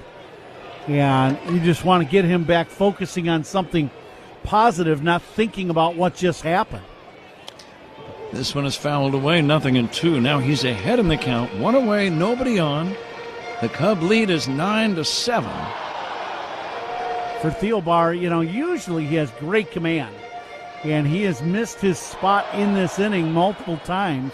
Not just on the home runs, but even this at bat to Alexander. He's missed inside and in the zone. See if he can get one down and in and get the strikeout. There it is, Ron. Good call. A breaking ball down and in, and a swing over the top of it by Blaze Alexander, and that's out number 2. I like the way you analyzed that one. Well, he's trying to get in there with that breaking ball because he tried with the fastball, and he's just not able to get it to go all the way inside. So he's lost it in the inner half of the strike zone, and that's the danger zone. But he got on top of that breaking ball and got it down and in for the strikeout. Jackson Holliday, the batter, takes away for a ball. Strikeouts by Cubs pitchers brought to you by your Chicago and Northwest Indiana Hyundai dealers. 2 down, last of the 8th. Cubs on top, 9-7. Got quiet after that strikeout. Here's a swing and a miss, and now the count 1-1.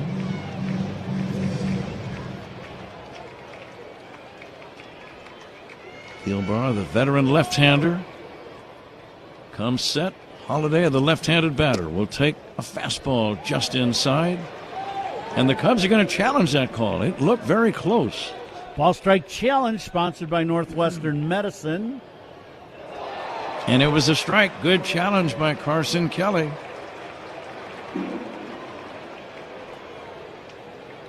So now it's 1-2. That kind of changes the at-bat. He totally flips it around.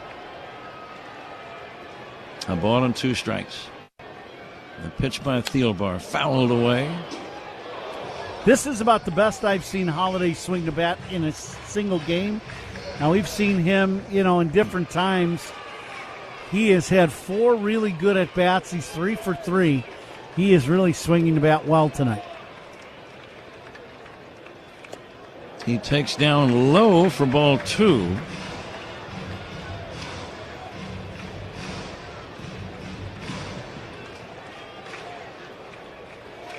He came into the game hitting just 183. Yeah.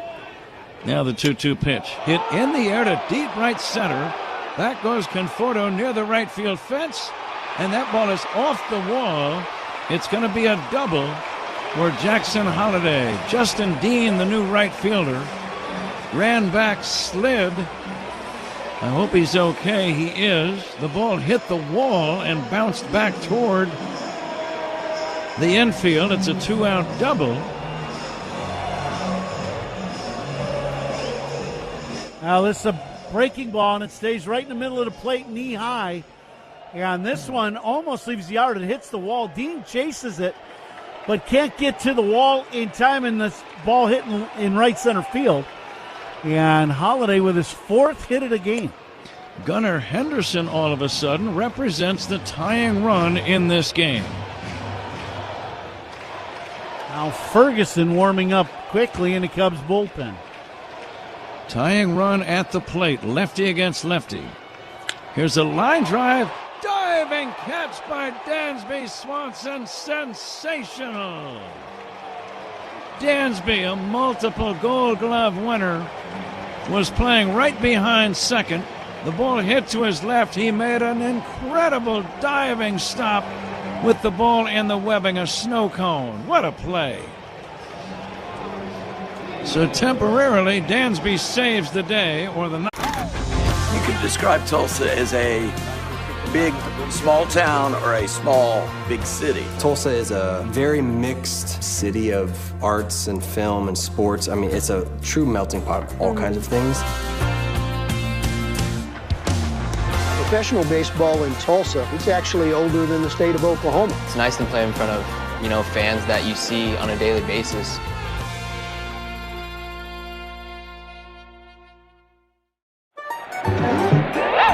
C.B. Buckner entertaining the crowd a little bit. Yeah, there you go. Chopper off the plate. That's a fair ball. Foul ball. Why is that a foul ball? Oh, that's why. Oh, my. The awkward look at the play continues. He is going to be a dead duck. Put a slide. Jordan Lawler leads off the bottom of the third. Reynaldo Lopez, first pitch swung on. That is hit high and deep to left field. It took a long time, but there's the first major league home run for Jordan Lawler. 424 feet off the bat of Lawler. And no doubter for him, a kid who was, 6th overall pick a few years ago. They had to find kind of a spot for him. He was a shortstop. They put him in the outfield, and nobody giving him any love after his first big league home run.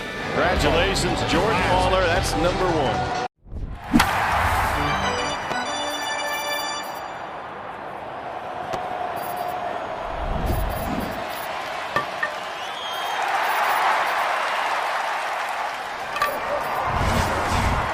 For the ones who get it done.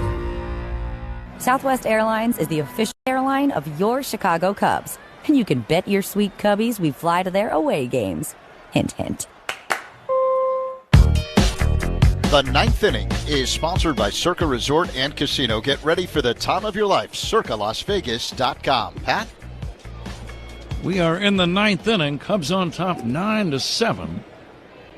And a curveball to Pete Crow Armstrong is in there for a strike. Tyler Wells is the new right-handed pitcher. Big, burly right-hander. Pete already with a couple of home runs tonight. And the pitch on the way, and he'll take upstairs for a ball.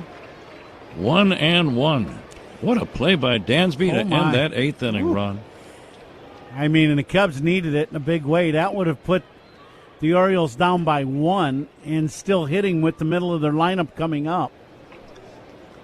Pete will check his swing and take a strike. That was full Superman extension on the dive behind the second base bag. Just a great play by Dansby. Pitching changes by the opposition, sponsored by Sloan, the official water efficiency partner of the Cubs and leader in smart water and commercial restroom solutions. Learn more at Sloan.com. Pete Crow Armstrong waiting at the plate. And he will hit one foul off to the left. He's got 2 home runs tonight and a walk. He scored a third run after drawing that base on ball, so he's had another good night. Yeah, Pete got a good pitch to hit there, just underneath a little bit. Cubs trying to build that lead back up a little bit if they can. Swing and a miss, strike 3. Out number 1. Pete with a big rip on that 2-strike pitch. He was trying to hit home run number 3, got a high breaking ball and just couldn't quite get on top of it for strike 3. 1 away. Here is Alex Bregman. Alex, nothing for 3, did make a contribution with a sac fly in the 7th. That was the big inning for the Cubs, getting 5 runs. At the time, it gave them a 9-3 lead, only to see Baltimore battle back with 2 in both the 7th and 8th innings.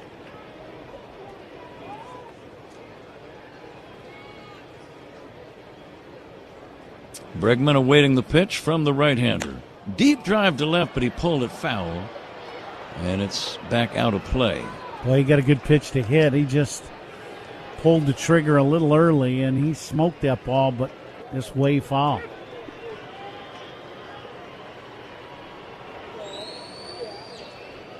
Bregman trying to start a ninth inning rally with one away and nobody on. Bush on deck. Lots of entertainment for the fans on both sides in this game. And Bregman fouls this one away. I'm not sure if either manager would say it's been an entertaining game, Ron. It's been a stressful game to be a manager, I would think. They've had their moments on both sides of this game, right?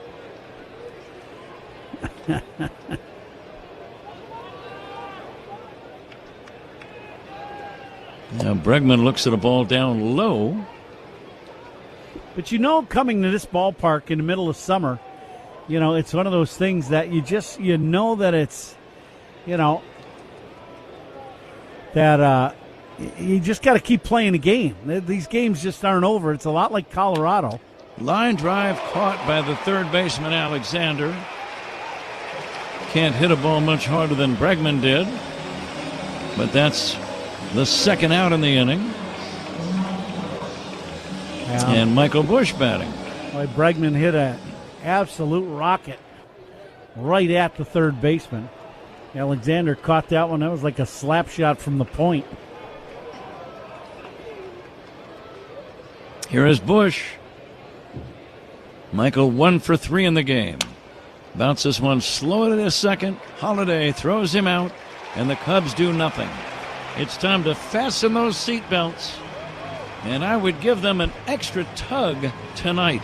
You could describe Tulsa as a big, small town or a small, big city. Tulsa is a very mixed city of arts and film and sports. I mean, it's a true melting pot of all kinds of things. Professional baseball in Tulsa, it's actually older than the state of Oklahoma. It's nice to play in front of, fans that you see on a daily basis.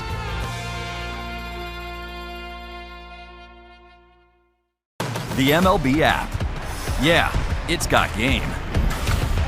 This game. These games. All the games.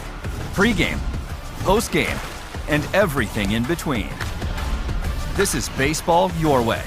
With real-time stats, scores, breaking news, and custom content that hits every time. Because you choose the teams and pick the players you want to follow. So when they catch it on the field, you catch it on the app. Puedes ser el dueño de grandes momentos del béisbol. MLB Auction te permite participar en la subasta de bates, bolas y jerseys autografiados, con artículos de tus equipos de grandes ligas favoritos, leyendas y jugadores. Visita auctions.mlb.com.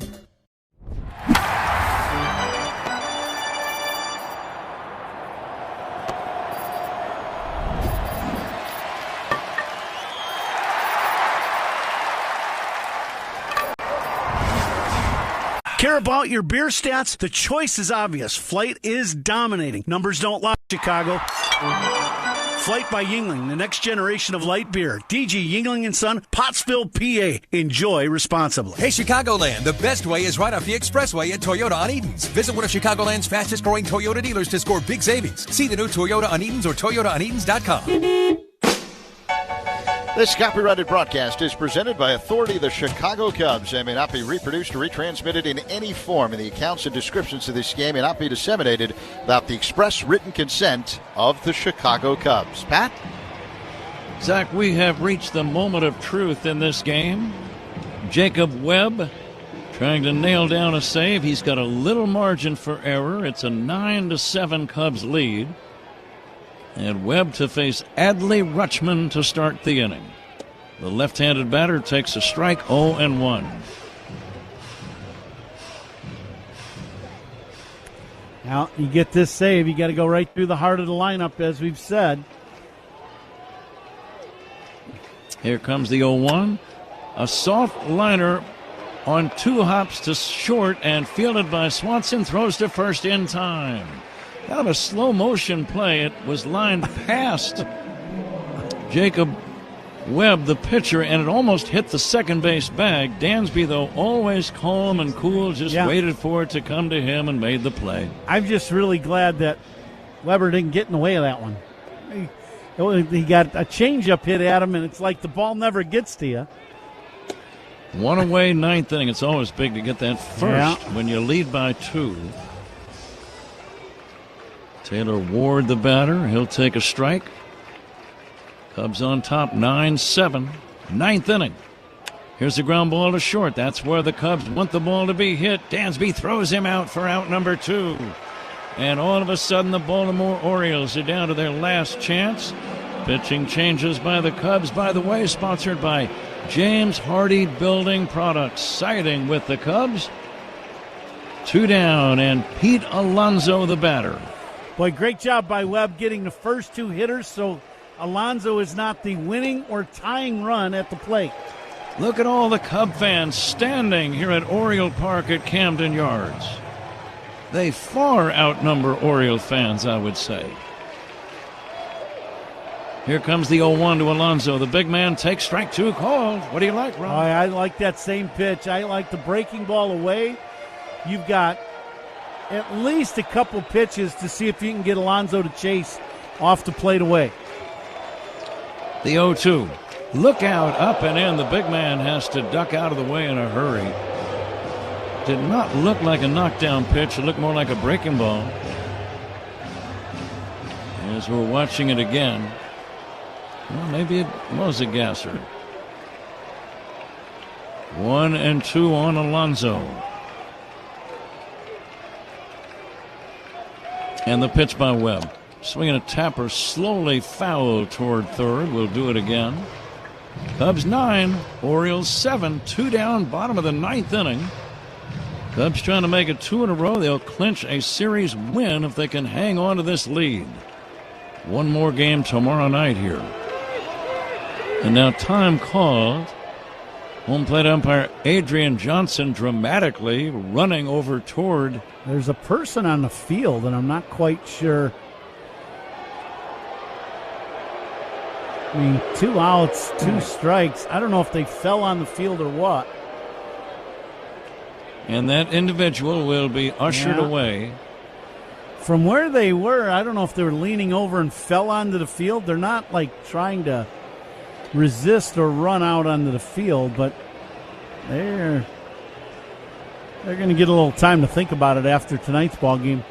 Ron, speaking of thinking about it, what do you think about the toast of the game ball player for the Chicago Cubs? Brought to you by Benny's Beverage Depot. Well, we got candidates tonight, that is for sure, but how about the guy with the 2 home runs in the ball game, couple RBIs, scored 3 runs in the game? That'll be Pete Crow Armstrong. How about that?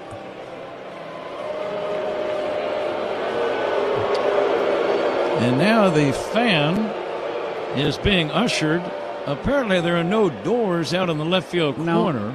I think what happened actually is they fell out onto the field, because where they got onto the field, the wall's like 15 feet high, so it's not exactly, and they're not trying to, run or do anything like that. So I think it's just one of those things where, oops.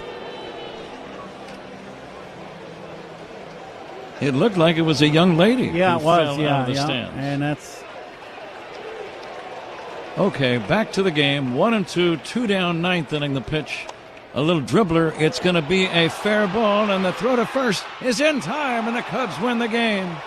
Carson Kelly, the catcher, ran right behind Alonso. The ball stayed fair. Carson barehanded it, made the throw to Bush. And the Cubs hang on to win a crazy game in Baltimore by a score of 9-7. Yeah, very nice ball game for the Cubs. It really was. That's, exactly what you're looking for when you come to Baltimore. They win their second game. Toast of the game ball player, that was sponsored by Benny's. Benny's Beverage Depot. If you can't find it at Benny's, it's probably not worth drinking. But, bullpen comes up big. Colin Ray did his job once again on a very tough night to pitch, as we saw here in Baltimore. So a nice win for the Cubs. It is time to fly the W. Sponsored by Southwest Airlines, the official airline of the Chicago Cubs. Fly the W indeed. 9-7 the final. We'll be back with the totals right after this, as the Cubs win and are now 12 games above the 500 mark. Back in a minute on The Score and the Northwestern Medicine Cubs Radio Network. Hey Cubs fans, it's Craig Counsell. Listen to every game here on the Chicago Cubs Radio Network. The winning lineup for your home starts with the appliance experts at Grand Appliance. With premium brands like Bosch and Thermador, Grand Appliance can help your home perform like an all-star.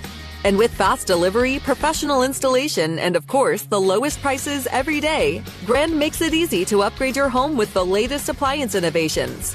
Shop grandappliance.com or one of their 12 Chicagoland locations.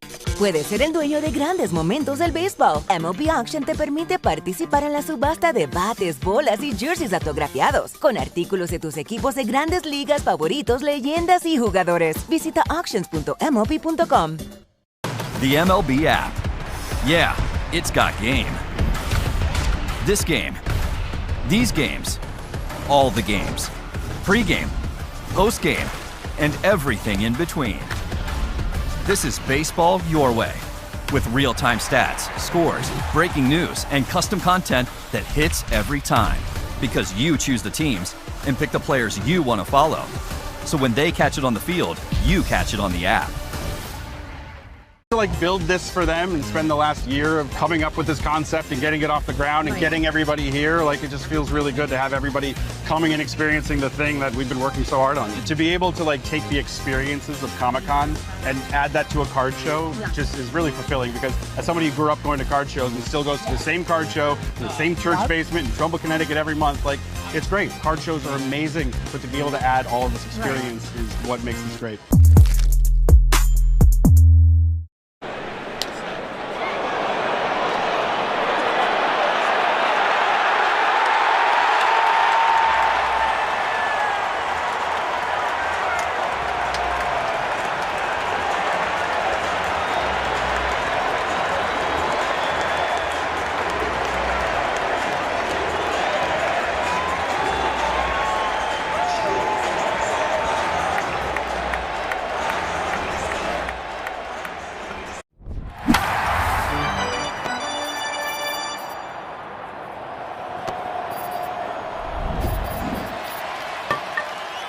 Colin Ray, 7-5. Jacob Webb got the save, his fourth. Dean Kramer takes the loss for Baltimore and is 1-2.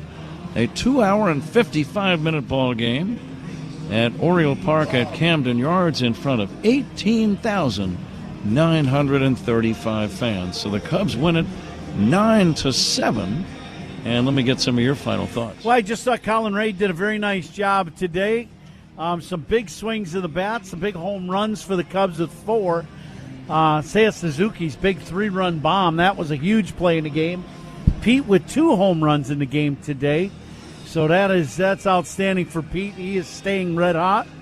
And then Webb comes back in and right through the heart of their lineup gets a quick 1-2-3 inning, when you really need him to here to get a save. So just another good ball game for the Cubs. And with that save for Jacob Webb, North Shore Adult Diapers makes another donation to the Northern Illinois Food Bank. Help